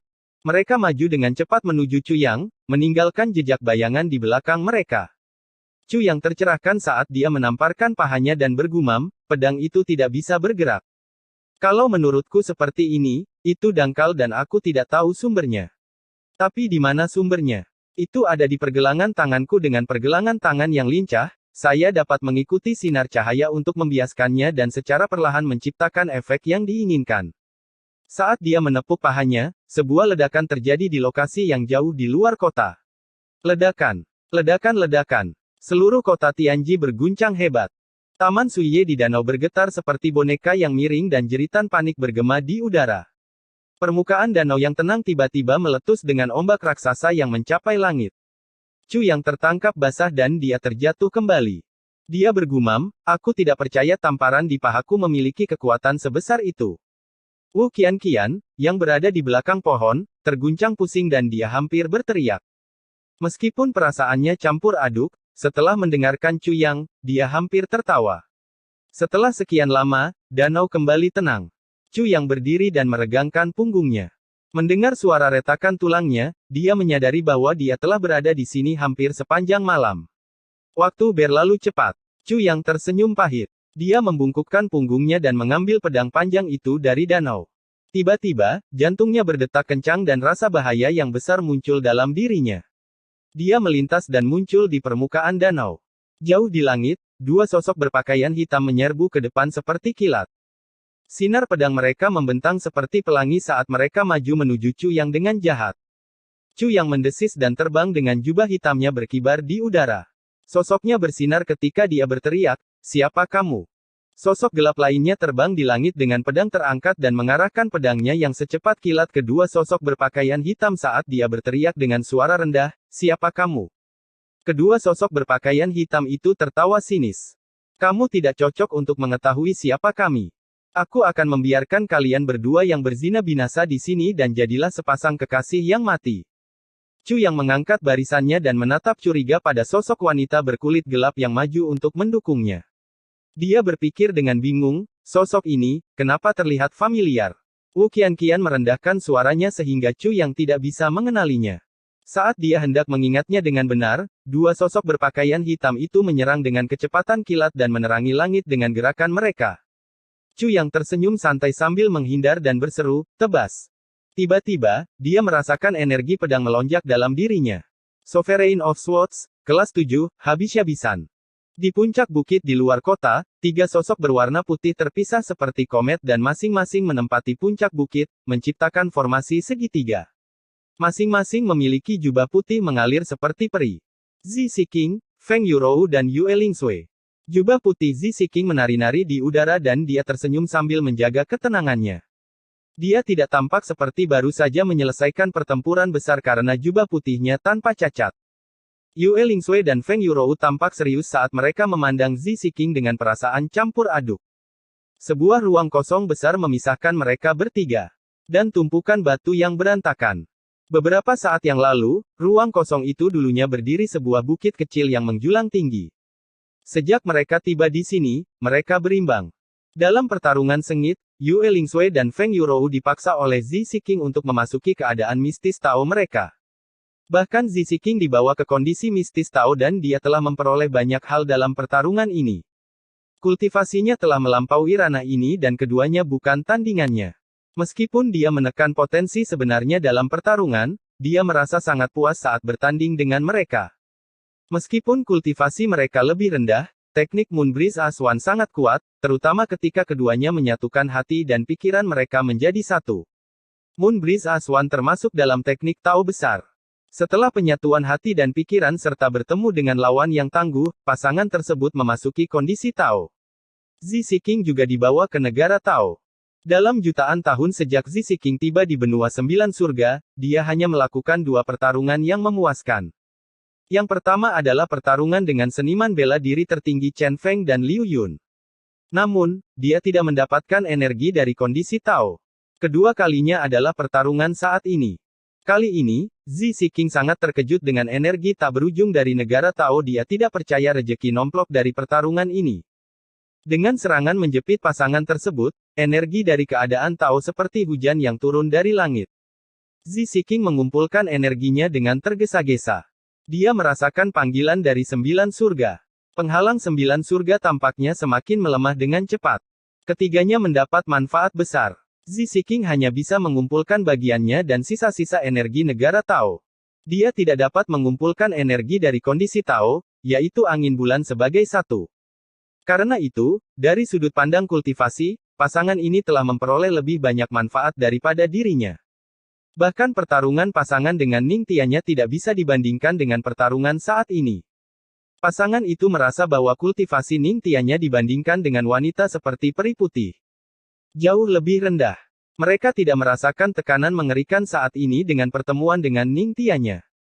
Dalam pertarungan sengit tersebut, pasangan ini mengintensifkan gerakan mereka saat menggunakan teknik terkuat mereka, telapak tangan fatal angin bulan. Zi Siqing memblokir secara naluriah. Saat mereka bertukar pukulan, seluruh bukit kecil itu runtuh. Mereka juga melepaskan diri dari negara Tao. Zi Siqing mengambil bukit kecil yang runtuh dan menekannya ke bawah tanah sehingga menciptakan tanah datar. Yue Lingsui dan Feng Yurou merasa terganggu dengan kultivasi Zi Siqing yang unggul. Mereka pikir mereka bisa setara dengannya. Tapi dia jauh lebih unggul. Mereka juga bisa meratakan bukit kecil. Namun mereka tidak mampu memanipulasi bukit kecil yang runtuh itu seperti menguleni mie dan menghantamkannya ke tanah. Nona, Anda memiliki keterampilan yang bagus. Kami kalah dalam pertarungan. Yue Lingsui berkata dengan lugas. Sangat jelas siapa yang lebih unggul. Dengan statusnya saat ini, Yue Lingsui tidak boleh kalah tetapi dia mengaku kalah. Feng Yurou mengangguk setuju dengan suaminya. Saya tidak berafiliasi dengan keluarga Chen. Zi Siqing tersenyum dan berkata, jika kamu tidak ikut campur, aku akan melakukannya. Dia ingin memperjelas pendiriannya bahwa dia tidak ada hubungannya dengan keluarga Chen. Dia merasa kasihan di dalam. Dia tidak mengharapkan Moonbreeze Aswan memfasilitasi penyerapan energi dari keadaan Tao. Jika mereka terus bertarung, dia bisa memenuhi kebutuhan energinya. Sayang sekali dia diganggu. Jika mereka terus bertarung, dengan kegelisahan mereka, manfaat yang luar biasa dan tanpa kultivasi yang tepat, mereka tidak akan memasuki kondisi Tao. Kalian berdua memiliki kultivasi yang kuat. Zi Siqing tersenyum dan berkata, di antara petinju kuat dari 9 surga, kalian berdua bisa masuk 10 besar setelah perdebatan kami, Anda dapat mengkonsolidasikan posisi Anda di 8 terbaik. 10 teratas. Feng Yurou mau tidak mau bertanya dengan rasa ingin tahu. Di antara petinju legendaris, pasangan tersebut mengaku berada di 5 besar tetapi Zi Siqing memberitahu mereka bahwa mereka berada di 10 besar. Siapakah kelima orang itu? Bagi para petinju 9 surga teratas, Dharma Agung sungguh tak terduga. Berikutnya adalah Bu Liu Qing dan Ning Tianya, diikuti oleh pasangan Moonbreeze. Meskipun Ye Di dan Xiao seakan mencapai 9 besar tetapi mereka bukan tandingan pasangan Moonbreeze. Mungkin mereka adalah seniman bela diri tertinggi Chen Feng dan Liu Yun. Itu benar. 10 teratas. Zi Siqing berkata, kalian berdua telah mendekati titik akhir 9 surga ketika kamu telah melampaui penghalang terakhir. Kamu akan memahamiku. Zi Siqing tersenyum dan berkata, mungkin suatu hari nanti, kita akan bertemu lagi di suatu tempat. Selamat tinggal. Langit adalah batasnya. Semoga kita bertemu lagi. N. Transcending the Nine Heavens. Chapter 1016, puas berjuang demi dia. Zi Siqing tersenyum sambil mengepakkan lengan bajunya dan melompat mundur. Dia melayang ke sisi pohon dan menggulung lengan bajunya, menyebabkan culir di pohon terjatuh ke pelukannya. Dia membalikkan tubuhnya di udara dan melintas sebelum menghilang ke udara. Dimensi robek murid Yue Lingsui berkontraksi. Keterampilan wanita berjubah putih menyebabkan jantungnya berdetak kencang. Ada petinju yang sangat kuat di dunia ini dan dia seorang wanita. Feng Yurou linglung beberapa saat sebelum menghela nafas. Pasangan itu saling memandang tanpa berkata-kata. Mereka memerlukan waktu beberapa saat sebelum memeriksa kultivasi dan pencerahan mereka. Mereka sangat terkejut. Kami baru saja memasuki kondisi Tao. Wajah tampan Yue Lingsui menunjukkan kegembiraannya saat dia berkata, sekarang, aku berada di puncak seniman bela diri tertinggi kelas 9. Saya juga. Feng Yurou berkata, saya tidak menyangka kita mendapat banyak manfaat dari pertarungan ini. Jika kita maju, kita akan mencapai titik akhir 9 surga seperti yang dijelaskan oleh wanita berjubah putih. Mata Yue Lingsui berbinar saat dia berkata, aku bisa merasakan penghalang kuat dan lentur di depan kita. Begitu kita mengatasinya, itu akan menjadi dunia baru bagi kita. Feng Yurou mengangguk dan menghela nafas sambil berkata, jika kita melewati titik akhir, apa gunanya? Dia menoleh dengan rasa bersalah saat dia melihat Yue Lingsui. Kami adalah pasangan untuk waktu yang lama. Aku. Yue Lingsui memeluk istrinya dan berkata dengan lembut, ini adalah batasan dari Moon Breeze Aswan. Itu bukan salahmu. Terlebih lagi, jika kamu berada di sisiku, meskipun kita tidak memiliki anak. Apa masalahnya? Saya sudah puas. Feng Yurou mengangguk dalam diam dan meringkuk dalam pelukannya. Pada saat ini, seniman bela diri tertinggi kelas 9 yang kuat telah menjadi wanita yang rentan. Ayo pergi ke kota, kata Yue Lingsui dan Feng Yurou mengangguk. Pada saat ini, sebuah suara terdengar dari jauh, menggunakan angin bulan sebagai satu bukan berarti kalian tidak dapat memiliki anak. Kalian berdua belum mencapai tingkat kultivasi. Itu adalah suara Zi Sueqing. Pasangan itu mengangkat kepala mereka dengan gembira. Benar-benar. Tapi dia tidak menjawab. Ayo pergi, Yue Lingsui tegas. Ayo pergi ke kota Tianji, dia pasti ada di sana. Chu yang berteriak marah saat energi pedangnya melonjak. Selain dia, pedang panjang ketiga orang itu tertunda sejenak. Kekuatan penguasa pedang berhadapan dengan Martial Saint dan ia memiliki martabat yang tangguh. Ketiga pedang itu mengeluarkan suara dentingan bersamaan. Indikasi pedang ditundukkan. Kedua sosok berpakaian hitam itu mencibir dan berkata, penguasa pedang. Jika kamu adalah seorang Saint of Swords, itu akan menimbulkan masalah bagi kami. Tapi karena kamu adalah Sovereign of Swords, itu tidak menjadi masalah bagi kami. Chu yang meluruskan pedangnya dan berkata, apakah itu akan membawa masalah bagimu, itu tidak dapat diartikulasikan. Kedua sosok berpakaian hitam itu berkata dengan nada merendahkan, jika kita tidak bisa bersuara, ayo kita bertarung. Mereka berpisah dan menyerang dari kedua sisi. Gerakan mereka menciptakan tekanan besar pada Chu Yang dan Wu Qianqian. Tatapan Chu Yang berkedip saat dia berteriak, Supreme Martial Science. Dia bereaksi dan berkata, Anda adalah petugas penegak hukum. Kedua sosok berpakaian hitam itu tertawa aneh ketika tubuh lincah mereka turun dengan cepat. Chu Yang turun dari langit seperti komet. Dia tahu bahwa dia bukan tandingan mereka, dia harus menghindarinya.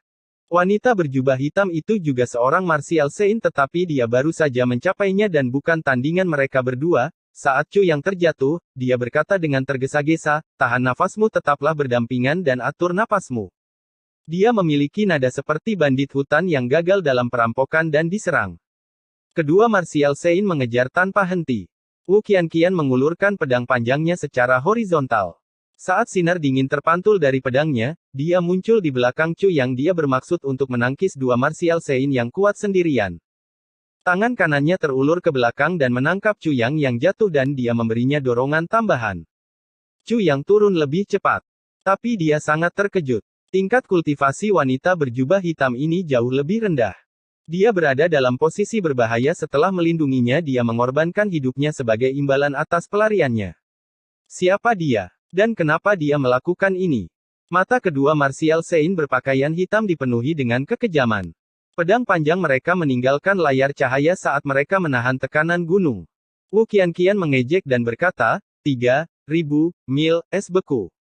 Dia mengarahkan pedang panjangnya saat telapak tangan kanannya yang lembut terulur. Aliran dingin keluar dari telapak tangannya dan menyebabkan suhu turun dengan cepat. Saat Chu Yang tercebur ke dalam air dan tenggelam, permukaan danau membeku menjadi lapisan es tebal. Di balik topengnya, Wu Qianqian tersenyum penuh kemenangan. Saya membantu Anda melarikan diri. Jika tidak, Anda tidak akan bisa melarikan diri karena lawan terlalu kuat. Saya juga bukan tandingan keduanya dan tidak bisa menundanya lama-lama. Oleh karena itu, saya menggunakan es beku 3000 mil untuk membocorkan identitas saya. Jika mereka waspada terhadap guru saya, kami akan aman. Sekalipun mereka tidak peduli, setelah mendengarkan namanya, mereka akan ragu. Meskipun penundaannya hanya sekejap mata, ada baiknya Anda melarikan diri lebih jauh. Lalu saya akan membekukan permukaan air. Jika mereka mengabaikan guruku dan membunuhku dan masuk ke dalam air untuk mengejarmu, aku dan permukaan esku akan menghalangi mereka. Dengan 3 penghalang ini dan kecerdasan Anda dapat lolos tanpa cedera. Saya yakin Anda bisa melarikan diri. Dengan begitu, saya lega dan terampuni. Namun, kamu tidak boleh konyol. Jangan kembali untukku atas dasar kesetiaan. Pengorbananku tidak akan ada artinya. Memang. Setelah es beku 3000 mil digunakan, kedua orang suci bela diri tertinggi terkejut dan segera menarik kembali energi pedang mereka. Gadis kecil, apakah kamu murid dari pasangan Moonbreeze yang terkenal? Wu Qianqian berkata dengan dingin, jadi bagaimana jika saya? Apa yang akan kamu lakukan jika aku tidak melakukannya? Kedua Martial Saint berada dalam dilema. Wanita inilah yang bertanggung jawab menyebabkan jatuhnya keluarga Chen di luar kota. Dia adalah murid Feng Yurou dan Yue Lingsui. Chu yang harus dibunuh karena ini perintah dari putra kedua tuan kita. Namun, seorang murid dari pasangan Moonbreeze menghalangi kami. Apa yang harus kita lakukan? Kedua Martial Saint saling memandang dengan mata berbinar. Saat itu sudah larut malam dan hanya ada sedikit orang di sekitar. Bahkan jika ada orang, itu tidak penting. Terlebih lagi, mereka bertopeng. Siapa yang tahu siapa yang melakukannya? Mereka waspada terhadap pasangan Moonbreeze yang melarangnya. Jika ada larangan, keduanya akan mendapat masalah. Bahkan keluarga Ye pun akan mendapat masalah. Gadis kecil, meskipun kamu adalah murid dari pasangan Moonbreeze, mereka tidak ada. Izinkan saya menyarankan Anda untuk pergi. Saya tidak akan mengambil hati masalah ini. Salah satu dari mereka berkata dengan suara rendah. Orang lain mengaktifkan energi meridian penuh dari seorang Martial Saint dan fokus pada topeng Wu Qianqian untuk memeriksa fluktuasi spiritualnya.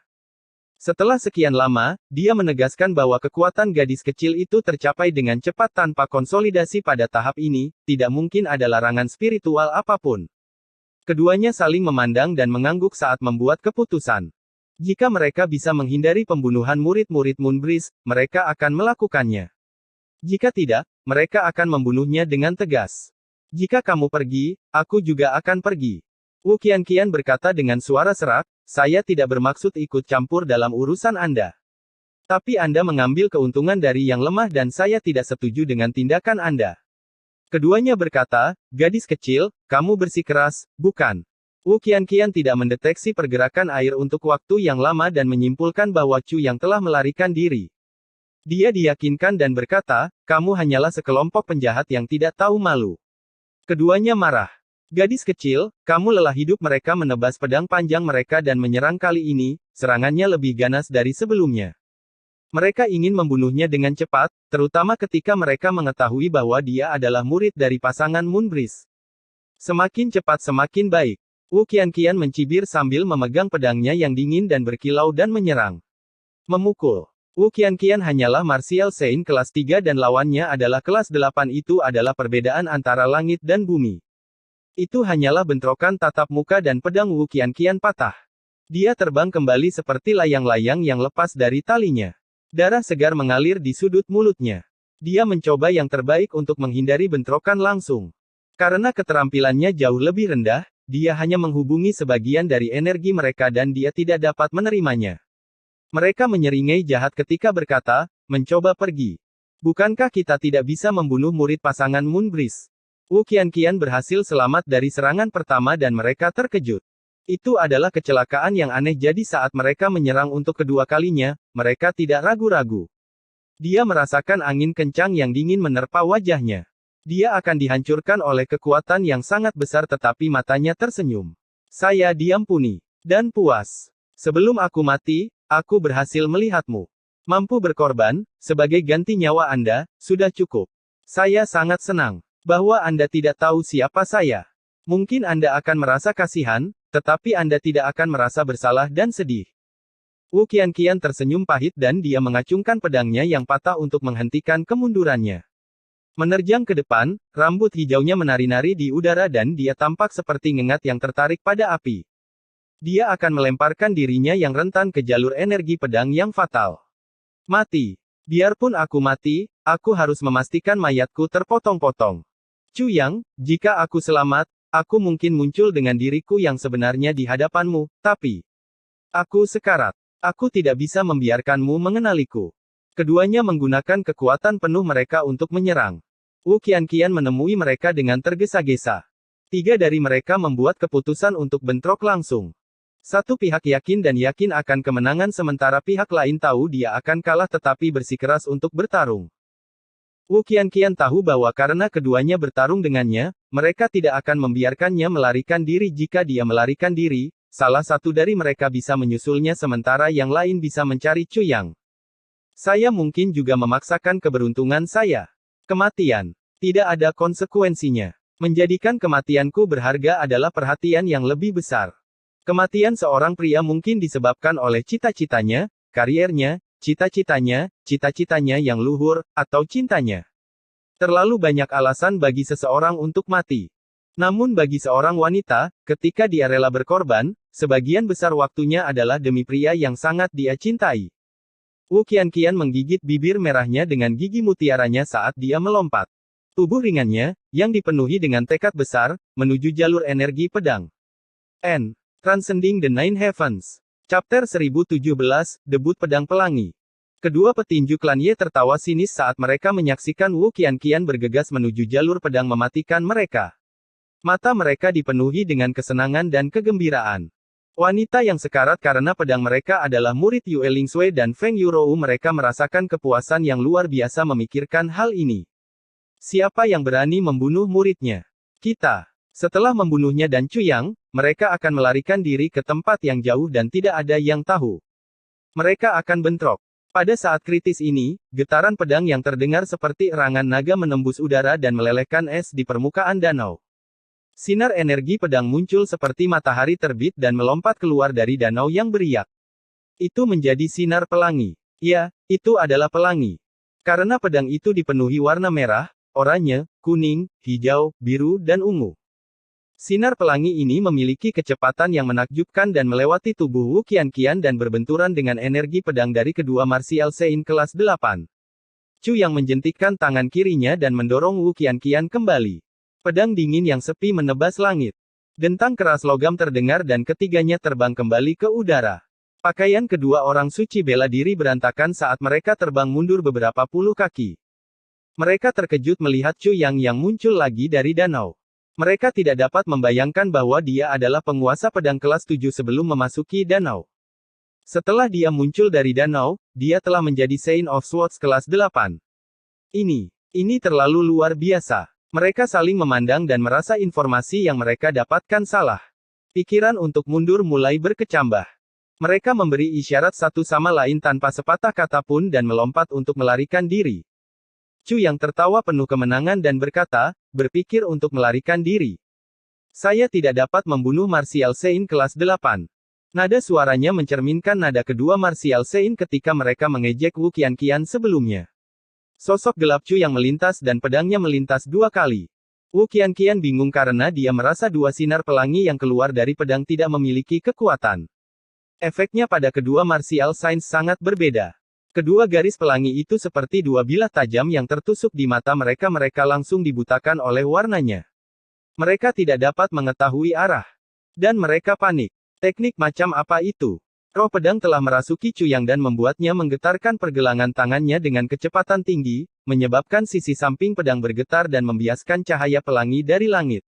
Untuk mengendalikan lawan, butalah mereka terlebih dahulu. Kedua martial Sein panik di udara. Mereka kehilangan penglihatan dan arah seperti jiwa yang tersesat. Energi mereka menurun dan jatuh dengan cepat. Chu Yang sedang mengejar dan menendang mereka. Kaki kirinya mendarat di martial Sein kanan sementara kaki kanannya menginjak martial Sein kiri. Kaki Chu Yang saling bersilangan dan dia mengerahkan kekuatan besar pada 2 orang suci bela diri. Mereka terjatuh dengan kecepatan penuh setelah ditendang dan jatuh tertelungkup di tepi danau dengan suara keras.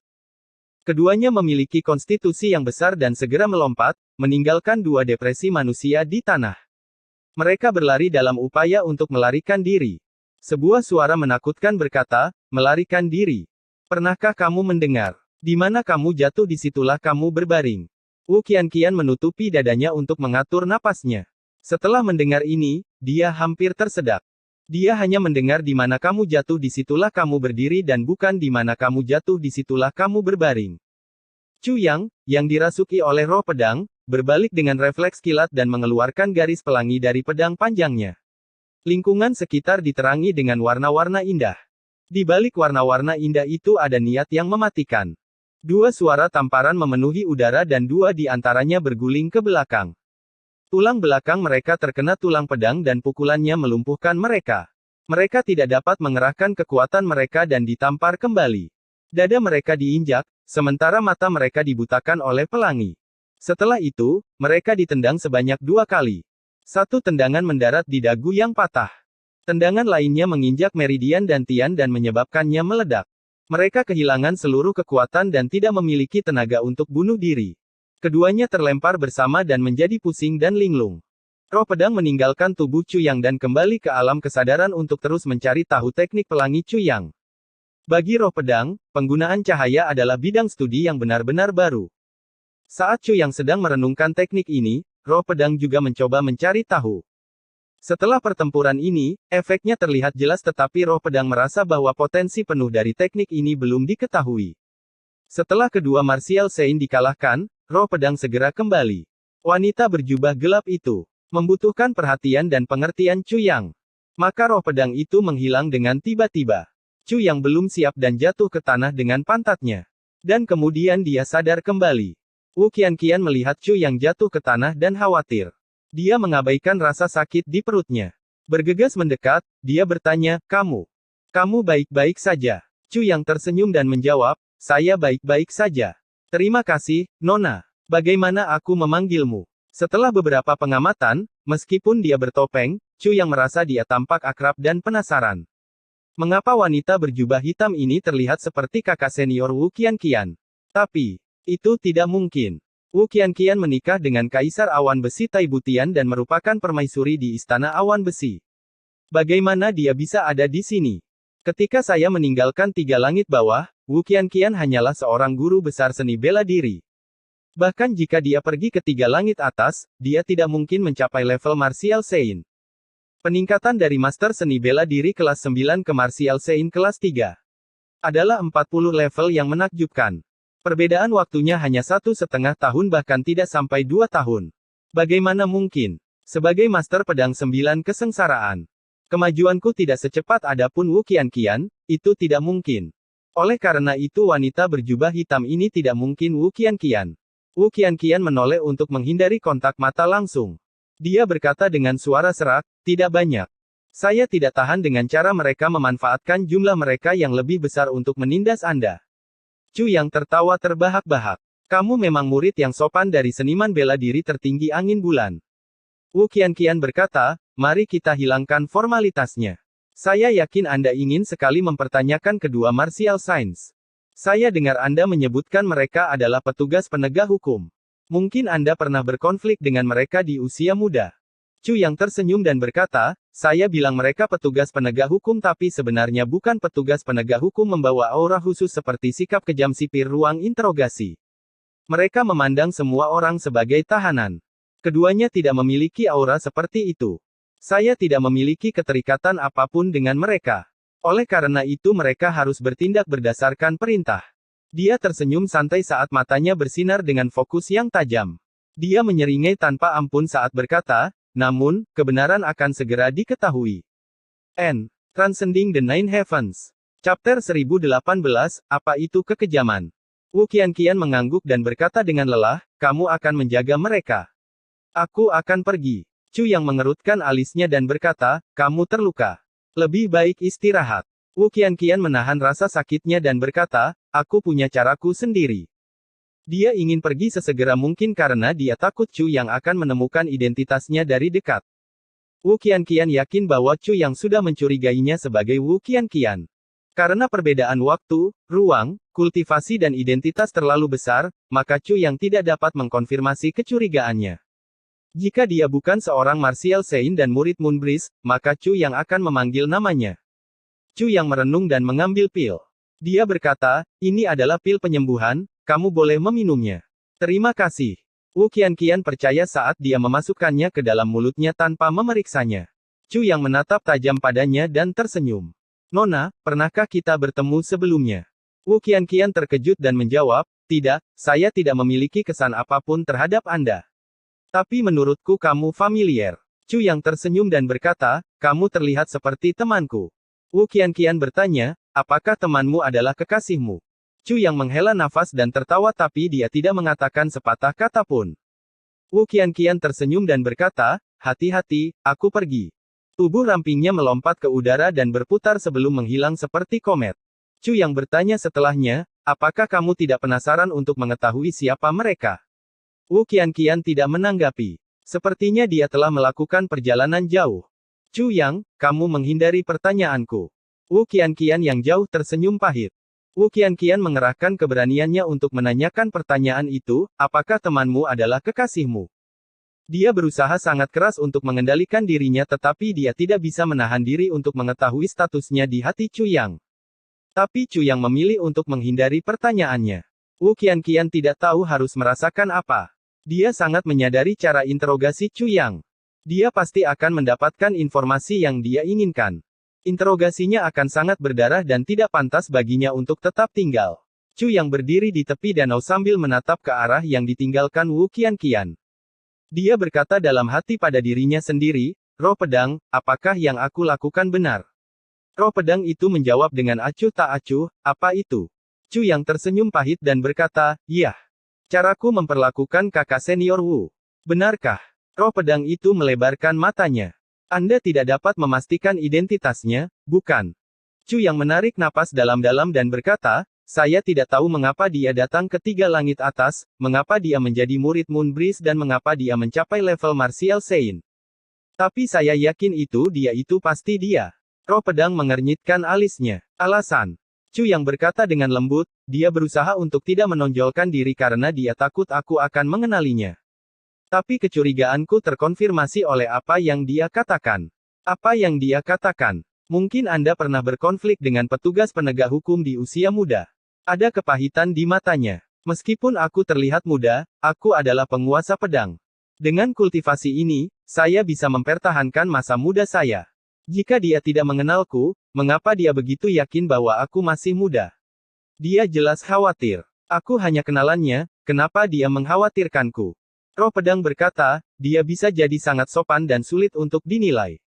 Terlalu berlebihan jika menggunakan alasan ini. Bagus. Alasan kedua adalah ketika saya memberinya pil penyembuh, dia memasukkannya ke dalam mulutnya tanpa memeriksanya. Chu Yang tersenyum. Dia mempercayaiku. Dia seorang wanita muda. Akankah dia mempercayai orang asing yang baru saja dia temui? Kakak senior Wu selalu mempercayaiku. Roh pedang itu mengangguk setuju. Alasan ketiga, ketika saya bertanya padanya apakah kita pernah bertemu sebelumnya, detak jantungnya sangat cepat. Chu Yang berkata, alasan keempat, dia bertanya padaku. Apakah temanku adalah kekasihku? Tidak pantas menanyakan pertanyaan seperti itu di pertemuan pertama. Pertanyaan itu juga menunjukkan keinginan kuat yang tertahan. Chu Yang menghela nafas. Jika dia bukan kakak senior Wu, maka mataku buta. Roh pedang terdiam beberapa saat sebelum berkata, jika kamu mengetahui identitasnya, maka kamu menghancurkan hatinya karena sikap acuh tak acuhmu. Chu Yang diam sambil merenung sejenak. Dia berkata dengan lembut, apakah saya tidak tersentuh? Apakah saya tidak tersentuh? Bisakah aku tega menghancurkan hatinya? Tapi aku, hehe, kupikir kalau aku pergi, dia akan melupakanku. Terlebih lagi, dia memutuskan untuk menikah dengan Tai Butian. Dia seorang pria, penguasa dan temanku. Jika saya mengakuinya, apakah saya tidak menghancurkan keluarganya? Jadi aku harus tetap menjauh. Itu benar. Mengapa permaisuri awan besi datang ke tiga langit atas? Alis roh pedang itu terjalin erat. Dia setuju dengan apa yang dikatakan Chu Yang. Dia hanya memikirkan bagaimana Wu Qianqian akan patah hati tetapi dia lupa bahwa dia adalah istri Tai Butian. Memang tidak pantas bagi Chu Yang untuk mengatakan apapun. Pria langka seperti Tai Butian tidak boleh dikhianati. Apalagi dia adalah teman Chu Yang. Tapi roh pedang tidak tahu apakah Tai Butian mendengar Chu yang berkata, Tai Butian adalah laki-laki, dia akan langsung mencekiknya. Dia telah memberinya seorang putra dan dia berkata, dia laki-laki. Seluruh keluargamu terdiri dari laki-laki. Jangan membicarakan hal ini. Chu yang merasa frustrasi. Setelah mengkonfirmasi identitas Wu Qianqian, Chu yang merasa kesal. Dia tersentuh dan marah pada saat bersamaan. Anda adalah istri seseorang, mengapa Anda tidak menaati kewajiban Anda? Ya, kamu sangat menyayangiku dan aku telah mengecewakanmu. Saya tidak menanggapi secara langsung. Kasih sayang Anda, hatiku, hanya memiliki King Wu. Sekarang, kamu adalah istri seseorang namun kamu mengikutiku.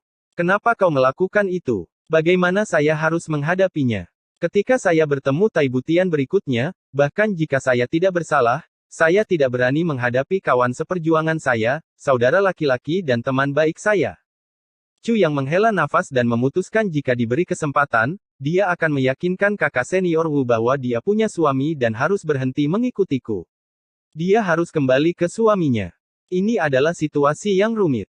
Jika suatu hari nanti aku kehilangan kendali, aku tidak akan mampu menghadapi dunia lagi. Chu yang merasa semakin jengkel saat dia merenung. Dia berjalan menuju para tahanan yang tidak beruntung dan merobek topeng mereka.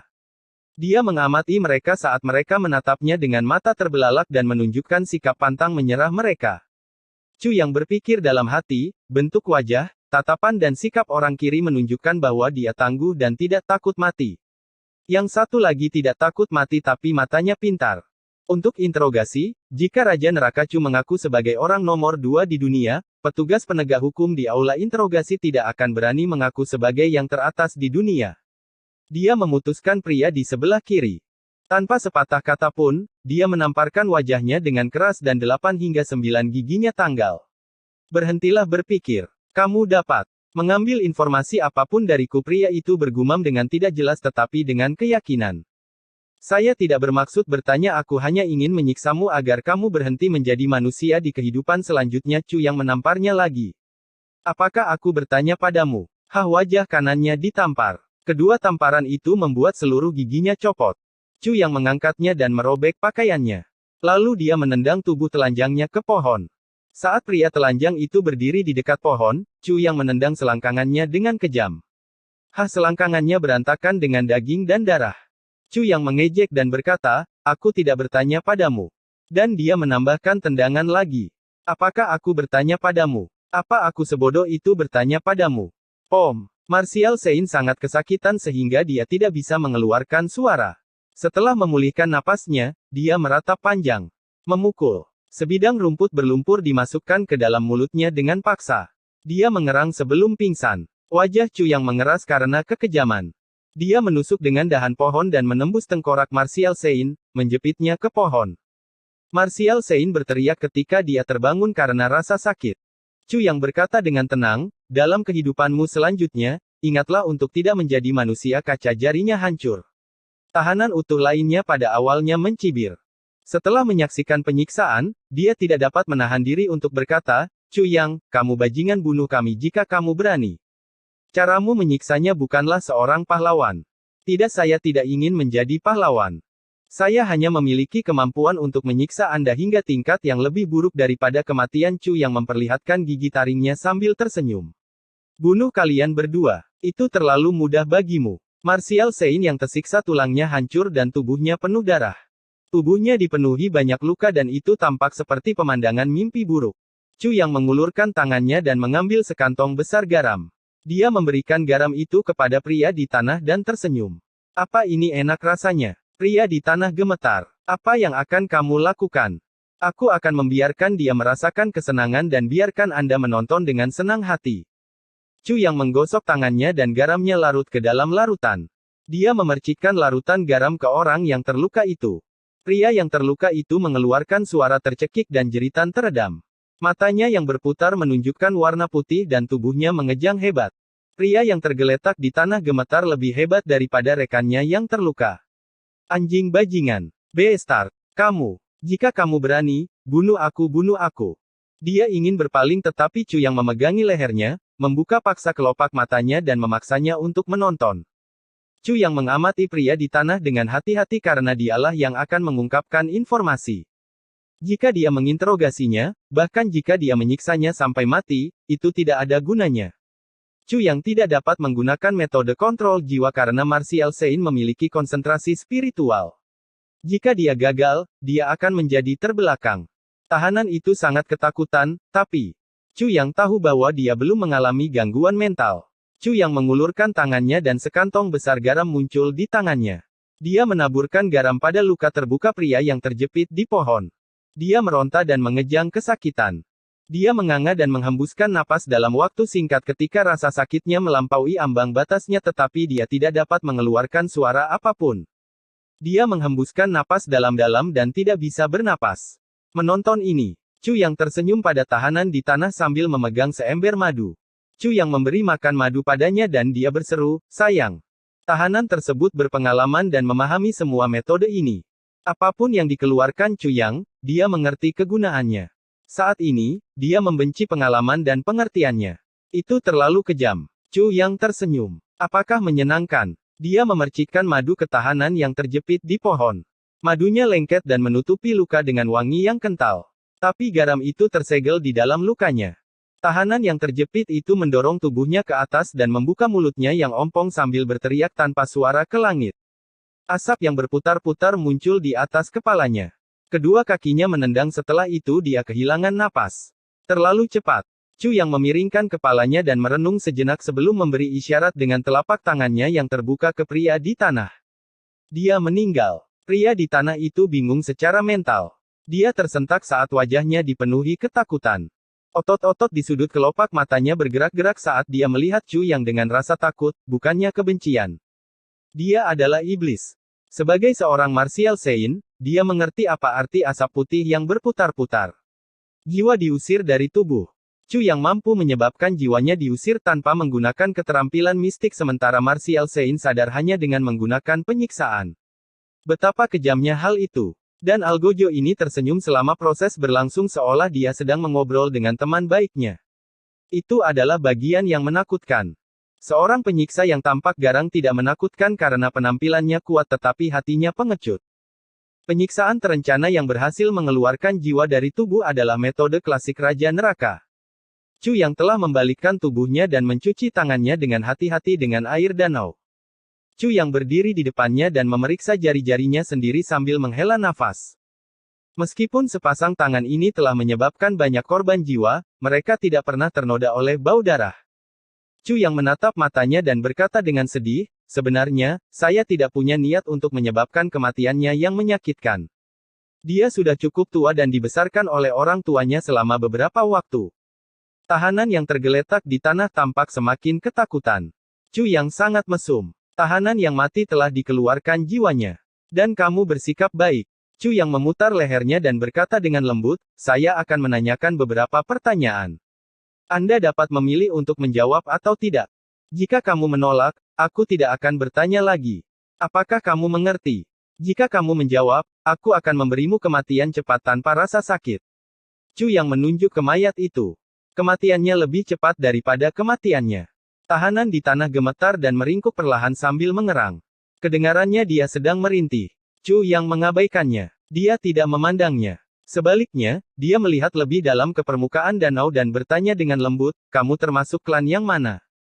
Kamu klan saya dari keluarga Ye. Dia tidak menunggu Chu yang menyelesaikan kata-katanya dan berkata seolah penundaan akan menyebabkan kematiannya.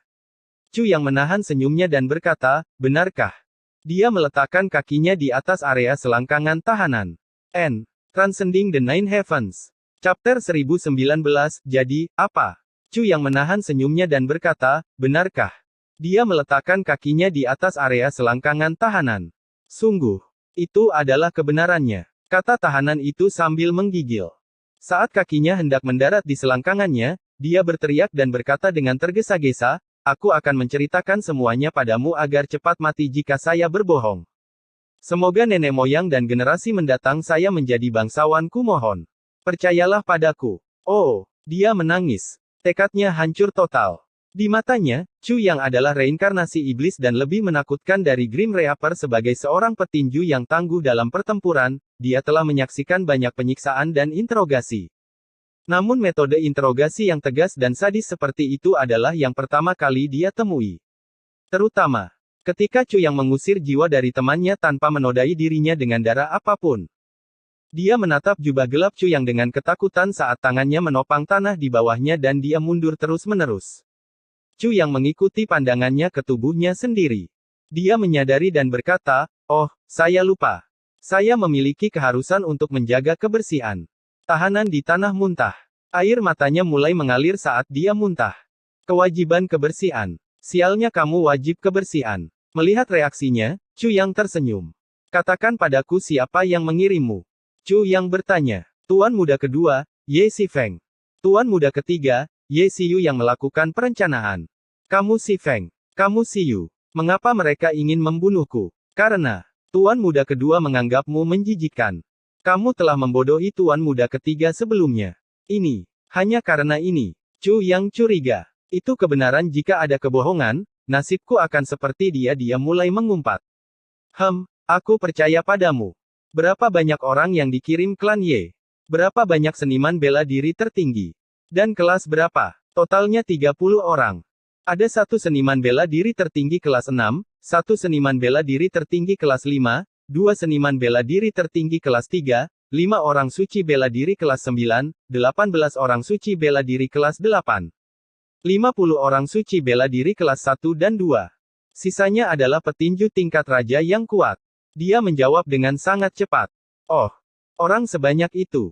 Chu yang mengerutkan kening dan berkata, menurut norma 9 klan super, mengirimkan banyak orang pasti menguras klan. Apakah klan itu kuat? Inilah yang sedang dipertimbangkan Chu Yang. Tidak. Ada banyak petarung kuat di klan kita, dia berbicara dengan ketakutan karena dia takut Chu Yang tidak akan mempercayainya. Dia dengan cepat menambahkan, 9 klan super saat ini tidak sama dengan 9 klan super sebelumnya. Terutama klan laki-laki jauh berbeda. Berbeda dari laki-laki sebelumnya dari 9 klan super. Chu yang mengangkat alisnya. Mungkin, laki-laki di 9 klan super memiliki 2 permata keluarga. Tidak. Bukan 2 permata keluarga. Dia berkata, saya tidak tahu detail pastinya. Dari legenda, beberapa ribu tahun yang lalu, Dewa Dharma tertinggi mengumpulkan para pemimpin 9 klan super untuk sebuah pertemuan. Sejak saat itu, para pejuang kuat dari 9 klan super setengah pensiun. Dan kelompok rahasia terbentuk dalam 9 klan super. Mereka mulai mementingkan orang-orang dengan potensi besar. Tidak termasuk mereka yang memiliki atribut jenius, mereka yang memiliki potensi besar dalam klan diberi ramuan khusus untuk berkembang biak lebih banyak. Petarung kuat di 9 klan super tidak lagi berjumlah kecil. Chu yang mengerutkan alisnya. Berapa banyak di klan Ye? Kali ini, hanya 2 cabang rahasia yang mengirimkan orang-orangnya. Setiap cabang mengerahkan sepertiga kekuatannya. Dan cabang rahasia klan Ye berjumlah 8. Dia melanjutkan berkata, saya tidak tahu persisnya. Nomor. Chu yang berpikir keras. Ada lebih dari yang terlihat. Dari ingatan roh ilahi dari Master Pedang 9 Kesengsaraan generasi pertama, Dharma tertinggi dan Master Pedang 9 Kesengsaraan seharusnya berada di pihak yang sama. Selama beberapa generasi, setelah Master Pedang 9 Kesengsaraan mengalahkan 3 langit atas dan memperoleh segmen ke-6 dari Pedang 9 Kesengsaraan, dia akan mencari Dharma tertinggi untuk mendiskusikan urusan penting. Kali ini, Dharma tertinggi menghasut 9 klan super untuk memperkuat diri mereka sendiri. Apakah dia mempersulit Master Pedang 9 Kesengsaraan? Apa alasannya? Setelah Chu yang memperoleh ingatan tentang roh ilahi, dia berpikir untuk menemukan Dewa Dharma tertinggi di markas besar penegakan hukum. Ia tidak menyangka akan mendapat bantuan, hanya berdamai dengan pihak penegakan hukum. Itu adalah bantuan terbesar baginya. Namun, ia menemukan informasi mengejutkan dari tawanannya. Dharma tertinggi saat ini patut dicurigai. Tidak diragukan lagi. Punggung Chu yang berkeringat dingin. Beruntung dia tidak pergi. Jika tidak, ingatan roh ilahi dari Master Pedang 9 Kesengsaraan generasi pertama akan menyebabkan kematiannya tanpa dia mengetahui alasannya. Ramuan apa yang dibawakan klan Ye kali ini? Chu yang menyimpan masalah Dharma tertinggi di lubuk hatinya dan bertanya. Klan Ye kami menggunakan teratai 9 warna dan kami telah mengirimkannya ke perjamuan obat dengan perlindungan seniman bela diri tertinggi. Klan Ye kami telah lulus tes seleksi awal, kata tahanan itu sambil gemetar. Tidak masuk akal. Chu yang sangat marah. Mereka melakukan manipulasi di bawah meja. Raja Neraka Chu tidak marah atas manipulasi tersebut. Sebaliknya, setelah teratai 9 warna diserahkan ke perjamuan obat, dengan metode curang klan Zuge, hampir mustahil baginya untuk mendapatkan teratai 9 warna sebelum kompetisi. Itulah alasan sebenarnya kemarahannya. Saat dia hendak menyelesaikan resep obat untuk menyembuhkan Chulir, hal tak terduga muncul. Tahanan marsial Sein menundukkan kepalanya dalam diam. Itu tidak bermoral, Chu yang berkata dengan marah. Dengan banyak orang dan pejuang yang sangat terampil, saya tidak berpikir Anda hanya mengawal ramuan itu. Apakah ada alasan lain? Chu yang dengan tenang mengajukan serangkaian pertanyaan. Aku dengar. Dalam pengepungan klan ilahi bintang 3, klan Zuge membentuk aliansi dengan klan Lan dan menangkap tetua klan ilahi bintang 3. Selama periode ini, tetua tersebut dipenjarakan di klan Zuge dan mereka mendapat banyak manfaat dari informasi rahasia yang diperoleh. Kami mengambil kesempatan ini untuk mencari tahu apakah kami dapat menyelamatkan yang lebih tua. Tetua klan ilahi bintang 3. Di klan Zuge, Chu yang kaget saat mendengar ini. Tiba-tiba, kebencian lamanya melonjak dalam diri. Dia tiba-tiba teringat di 3 langit bawah, Zuge Changfeng mengepung saudaranya. Pada saat itulah identitas Tan Tan dikonfirmasi. Jadi itulah alasannya. Saudaranya hampir meninggal karena luka-lukanya. Dia tidak meminta klan Zuge untuk membalas dendam. Chu yang sedang berpikir keras saat dia berkata, kapan Tuan Tua Ye didatang? Pupil mata tahanan berkontraksi saat dia mengerumuni dan menganga. Chu yang mengangguk dan tersenyum dingin. Sebenarnya Ye Di tidak pasif seperti yang dijelaskan oleh Ye Shifeng. Bahwa Ye Di akan tiba di kemudian hari. Sebaliknya, Ye Di sudah ada di sini. Dan dia bersembunyi di grup ekspedisi klan Ye. Apakah itu benar? Tahanan itu menundukkan kepalanya. Chu yang berpikir sejenak dan berkata, waktumu habis. Tahanan itu mengangkat kepalanya saat Chu yang menghancurkan mahkota kepalanya dengan telapak tangannya di larut malam. Danau itu gelap dan kabut menyelimuti sebagian besar tempat itu. Gumaman samar Chu yang terdengar. Ye Shifeng, Ye Shifeng, Ye Klan, Zuge Klan. Dia bergumam lagi, sebenarnya. Kebencian klan Lan terhadap klan Zuge seharusnya lebih besar. Dia ingat. Ketika roh pedang merasuki Chu yang dalam pertarungan melawan Zuge Changfeng berkata dengan kaget, apakah Anda anggota klan Lan? Jika tidak ada permusuhan, Zuge Changfeng tidak akan menyebut klan Lan pada saat kritis dalam hidup dan mati itu. Kenapa dia tidak menyebut klan lain? Chu yang bergumam pelan saat dia menyusun rencananya. Kompleksitasnya tidak bagus. Lebih baik dibuat sederhana. Bukankah di Wuking Rou menantikannya? Chu yang tersenyum ketika sosok gelapnya melayang dan menghilang ke dalam bayang-bayang. Zi Siking dan Chulir kembali ke penginapan. Chulir berbaring di tempat tidur tertidur lelap dengan napas lembut. Zi Siking sepertinya sedang menunggu Chu yang bertanya, kemana kamu pergi? Zi Siking tersenyum dan berkata, keluar untuk bermain. Chu yang merasakan aura Zi Siking berbeda. Rasanya seperti lebih sempurna dan lebih kuat. Dia bertanya dengan rasa ingin tahu, apa yang terjadi. Zi Siking sangat bersemangat ketika dia berkata, saya dapat mengumpulkan energi yang saya butuhkan dari negara Tao dalam waktu singkat. Chu yang sangat gembira. Selamat, aku akan segera mendapatkan kebebasanku. Zi Siking memutar matanya ke arahnya. Masih ada lubang dan hanya kamu yang bisa mengisinya. Kamu tidak akan beristirahat selama jangka waktu ini. Saya akan membantu Anda meningkatkan kultivasi Anda dan mencari pencerahan di negara Tao. Chu yang hampir menangis. Kakak perempuan Zi Siking tertawa sinis.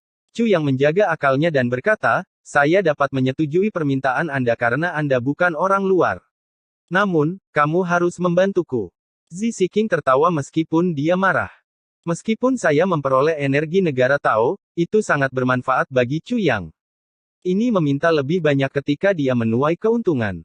Apa itu? Dia bertanya. Chu yang tersenyum misterius dan berkata, jika ini berhasil, kita akan memiliki energi negara Tao yang tidak terbatas. Mata Zi Siking berbinar saat dia memberikan tendangan yang bagus pada Chu yang. Alisnya tegak saat dia berkata, katakan padaku. Rumor mengatakan bahwa klan Zuge memenjarakan sesepuh klan Dewa Bintang 3 yang kuat. Chu yang berkata dengan misterius, saat ini semua kekuatan besar berkumpul untuk acara ini, kita hanya perlu ini dan itu. Lalu melakukan itu dan itu. Hehe, pada saat itu, semua petarung kuat akan melakukan itu. Dan itu. Lalu kamu bisa melakukan itu. Dan itu.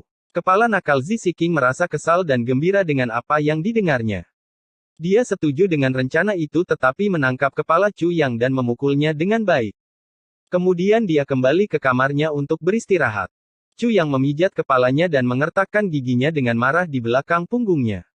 Saya tidak sekuat dia jadi saya hanya bisa mengikuti keinginannya. Saat aku lebih kuat darimu, tunggu saja.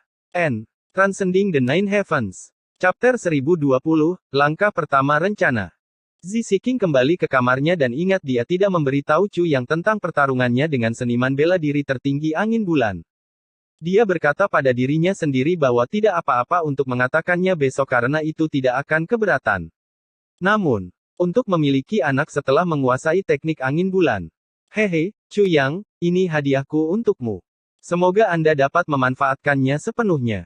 Sebelum fajar, sosok putih keluar dari kamar Zixiking. Itu melintas dan menghilang ke udara. Chu yang sedang bermeditasi ketika dia mendengar dengan jelas suara itu berkata, biarkan saya memeriksa langkah pertama. Suaranya sangat lemah. Chu yang membuka matanya sambil tersenyum. Dia perlahan-lahan mengernyitkan alisnya sambil merenung, masalah ini. Jika Di Wu Qingrou mengetahuinya, itu akan menjadi sempurna. Karena itu sejalan dengan kepentingan klan Di Wu. Di Wu Qingrou pasti akan membuat rencananya. Mendengar hal ini, Chu yang merasa menyesal. Dia seharusnya tidak menyebabkan kematian Di Wu Qingyun. Sekarang setelah Qingyun meninggal, dia tidak memiliki utusan. Chu yang mengerutkan alisnya dan berpikir dengan getir. Bagaimana dia bisa membiarkan masalah ini diketahui Di Wu Qingrou? Sosok putih itu secepat angin dan berputar di atas kota Tianjin sebelum turun. Dia merobohkan jendela dan sinar putih melesat ke dalam ruangan seperti kilat. Ye Xifeng dan Ye Xiyu sedang menunggu dengan cemas di kamar. Kenapa mereka belum kembali? Apakah mereka mengalami kecelakaan? Setelah Xifeng selesai berbicara, jendelanya pecah. Sinar putih terbang di atas balok ruangan. Itu adalah pedang pendek yang mengilap. Di atasnya ada catatan putih dengan tulisan darah. Ye Xiyu melompat dan menurunkan catatan itu. Di atasnya ada kata-kata merah tua yang berbunyi, menggigit lebih dari yang bisa kamu kunyah. Teriakan marah memenuhi udara saat para petarung kuat dari klan Ye melompat ke atap. Ye bersaudara juga bergegas keluar. Sosok bertopeng putih tertawa merendahkan ketika semua orang keluar. Dia mengulurkan jarinya dan menunjuk ke arah mereka sambil mencibir. Kamu klan Hai klan tunggu saja. Hahaha. Di tengah tawanya, sosok putih itu menghilang menjadi garis putih saat dia terbang ke kejauhan. Seniman bela diri tertinggi dari klan Ye berteriak dengan marah, kejar dia. Banyak pria mengejarnya dengan tergesa-gesa. Namun sosok putih itu telah menghilang tanpa jejak. Di lokasi berbeda di kota, sesosok kulit putih turun. Jubah putihnya berubah secara misterius menjadi hitam ketika sosok itu mendarat. Warna gelap malam. Sosok putih itu menjadi sosok gelap. Tidak ada yang tahu bahwa sosok gelap itu adalah seorang wanita. Sosok itu menjadi pendek dan gemuk. Sosok itu melesat ke dalam wisma seperti bintang jatuh. Tanpa ragu, dia menamparkan dengan telapak tangannya. Suara keras penghancuran terdengar di udara saat kamar-kamar premium di wisma itu hancur. Sosok gelap itu merendahkan suaranya dan berkata, kamu lelah hidup. Kamu adalah sampah namun berani menginginkan harta karun klan ilahi keluarlah, aku akan memberimu pelajaran mereka yang tidak terlibat, enyahlah. Beberapa pria yang tampak marah melompat keluar. Seniman bela diri tertinggi klan Ling sangat marah. Mereka dipermalukan oleh seorang wanita dalam perjalanan mereka karena keterampilan mereka lebih rendah. Namun, rasa frustrasi mereka hampir pecah. Setibanya di kota Tianji, mereka menerima berita tentang seniman bela diri tertinggi Angin Bulan dan merasakan tekanan yang besar. Mereka mendiskusikan rencana mereka tadi malam. Saat mereka hendak beristirahat, kamar mereka dihancurkan. Dan kata-kata yang mengejek itu tidak masuk akal. Sial. Apakah Anda memperlakukan klan Ling sebagai orang lemah? Siapapun yang ingin menindas kita boleh melakukannya. Toleransinya hilang. Sosok berjubah putih muncul beberapa kali dan muncul di luar wisma. Sosok yang mengenakan pakaian gelap di seberangnya terkejut dan tertawa hampa. Maaf, saya salah orang. Dia berbalik dan pergi. Ada orang yang salah. Kerumunan tersulut oleh kata-kata yang tidak bertanggung jawab. Mengapa kamu tidak mengenali seorang pengemis sebagai ayahmu? Setelah membongkar kamar, Anda berani mengatakan Anda salah orang. Keempat seniman bela diri tertinggi menghadapi sosok berpakaian gelap tetapi sosok itu telah melangkah jauh. Keempat praktisi tertinggi tidak mau melepaskannya. Bagaimana kehormatan klan Ling bisa ternoda? Jika masalahnya tidak diselesaikan dengan memuaskan, mereka akan keluar dari dunia seni bela diri. Mereka berempat memberi sinyal dan mengejar sosok berpakaian gelap itu. Dada mereka akan meledak karena amarah. Di pagi hari di sisi Danau Suiye, kabut pagi jarang terjadi. Ye Shifeng, Ye Xiyu dan tiga tetua berpakaian gelap berdiri di tepi danau saat mereka menatap dua mayat yang tampak mengerikan. Semua orang tampak murung. Mereka mengejar sosok berjubah putih itu sampai ke lokasi ini namun sosok itu menghilang dan mereka menemukan dua mayat. Ye Shifeng berseru kaget. Alasan mengapa sosok berjubah putih membawa mereka ke sini adalah untuk menunjukkan kepada mereka dua mayat itu sosok berjubah putih itu mengejek mereka. Ye bersaudara saling memandang dan melihat penyesalan dan penolakan mereka di mata. Mereka tidak pernah menyangka bahwa dua Martial Saint kelas 8 akan mati dalam misi membunuh Chu Yang yang lemah. Salah satu mayatnya penuh dengan semut yang merayap. Bahkan ada laba-laba, lebah, dan lebah. Mayatnya sudah tidak terlihat lagi. Mayat lainnya otaknya meledak dan tubuhnya tersangkut di lumpur. Wajahnya berkerut karena ketakutan yang luar biasa.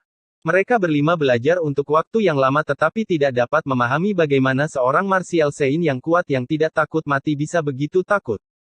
Selama-lamanya, tantangan terbesar adalah menghadapi kematian. Tetua tengah berpakaian hitam berdiri tanpa emosi. Dia berjalan ke depan dan memeriksanya dengan cermat. Karena pelaku ingin kami melihatnya, maka kami akan memeriksanya dengan cermat. Dia melambaikan tangannya dan lengan bajunya digulung. Serangga pada mayat yang ditempel di pohon disapu bersih. Mereka melihat keadaan mayat yang mengerikan dan menghirup hembusan udara dingin. Mereka merasa sakit di dalam seolah-olah organ mereka berputar di dalam. Pemandangan itu sangat mengerikan. Mereka adalah Ye Kong dan Ye Yun. Dia berjalan ke depan saat matanya yang tanpa emosi memperhatikan dengan cermat. Kemudian dia melihat mayat di tanah dan berkata, bagus sekali pelakunya adalah orang paling kejam di dunia tidak. Dia bergumam pada dirinya sendiri sambil merenung dalam-dalam. Pelakunya adalah Algojo tipe Raja Neraka yang sangat kejam dan klasik. Dia menunjuk jarinya dan menghela nafas. Eksekusi yang bagus pelaku memiliki pemahaman psikologi kelas dunia tentang petarung yang kuat. Ye bersaudara bingung. Tuan tua, apa maksudmu? Tetua itu tersenyum sambil menunjuk dengan jarinya. Pelaku mengalami patah rahang dan mematahkan dantian Ye Kun. Kemudian Ye Kong dikendalikan olehnya. Kemudian langkah selanjutnya adalah menghancurkan tubuh bagian bawah Ye Kung. Cabang pohon ini digunakan untuk menembus tengkoraknya dan menjepitnya ke pohon. Dia menunjuk ke dahan pohon yang dicurigai. Mayat itu digantung di pohon di dekat dahan pohon yang tipis. Ujung dahan pohon yang menonjol dari keningnya penuh dengan dedaunan. Kemudian dia meremukkan tulang Ye Kong dan membuat luka di tubuhnya. Kemudian dia mencuci lukanya dengan larutan garam sebelum menaburkannya dengan partikel garam dan terakhir menutup luka dan garam dengan madu. Kematian Ye Kong adalah karena rohnya padam dan jiwanya dikeluarkan dari tubuh dia disiksa sampai mati. Penatua itu terdiam beberapa saat dan berkata, teknik penyiksaan yang luar biasa. Bahkan jika ada kebencian yang mendalam, itu sudah cukup untuk membunuh dengan tebasan. Mengapa dia menyiksa Ye Kong? Ye Shifeng penuh amarah dan matanya merah. Dia mengirim mereka dalam misi ini sehingga dia merasa bertanggung jawab atas kematian mereka. Ye Shifeng merasa sangat bersalah di dalam hatinya. Bodoh tetua itu memarahi dengan marah dengan suaranya yang rendah, apakah menurutmu dia menyiksa Ye Kong hanya untuk melampiaskan amarahnya? Bukan begitu. Ye Shifeng gemetar karena marah. Algojo yang pantas menerima 1000 tebasan. Dia mengusir jiwa Ye Kong, bukankah itu menyiksa? Tetua itu menghela nafas dan berkata, dia memanfaatkan kekejaman Ye Kong untuk menghancurkan tekad Ye Yun. Ye Kong dan Ye Yun adalah Martial Saint kelas 8. Jika mereka disiksa bersama-sama, betapapun kejamnya penyiksaan itu, mereka akan bertahan sampai nafas terakhir. Tapi dia hanya menyiksa Ye Kong dan membiarkan Ye Yun tetap utuh. Ye Yun menyaksikan saudaranya disiksa tetapi dia merasa lebih buruk daripada dirinya sendiri yang menderita penyiksaan. Karena rasa sakit akibat penyiksaan akan memenuhi pikiran. Selama Anda mengertakkan gigi dan bertahan, Anda tidak akan memikirkan hal lain. Semakin kejam penyiksaannya, semakin mudah bagi orang yang keras kepala untuk mati karena penyiksaan. Tapi penonton tidak mau karena dia mampu berpikir dan membayangkan dampak penyiksaan yang tidak terkendali. Ye Kong tidak mengatakan apapun dari awal sampai akhir. Pelaku tidak bertanya karena tahu Ye Kong tidak akan membocorkan apapun. Targetnya adalah Ye Yun. Saat Ye Kong meninggal, Ye Yun sudah hancur. Jika tidak, pelakunya tidak akan membiarkan Ye Kong mati. Amati mata Ye Yun yang penuh dengan keluhan. Bukankah mereka penuh ketakutan? Lihatlah wajahnya. Bukankah itu menunjukkan teror? Saya tahu. Saya tahu bahwa pelaku telah memperoleh apa yang perlu dia ketahui. Orang tua itu menarik napas dalam-dalam. Pelaku harus menjadi interogator yang berpengalaman untuk mengetahui metode tersebut. Si Feng, kamu telah menciptakan masalah besar. Mungkinkah itu Cu Yang? Ye Si Feng menunduk dan bertanya dengan lembut. Kemungkinan besar tidak, si penatua berkata dengan tenang. Dari uraian Anda, pemuda itu berusia kurang dari 20 tahun. Hehe. Di usia yang begitu muda, bahkan jika dia adalah murid dari 9 klan super, dia tidak akan memiliki pikiran pintar seperti itu dan membunuh 2 martial saint kelas 8. Sosok gelap mendekat dengan cepat dari jauh. Ada beberapa sosok kulit putih yang mengejar di belakangnya. Sosok gelap itu tampak seperti anggota klan Ye. Ketika dia melihat mereka berlima di tepi danau, dia bergegas. Mereka berlima mengerutkan kening. Siapakah sosok-sosok berkulit putih yang berani itu? Siapa yang berani mengejar anggota Ye Clan?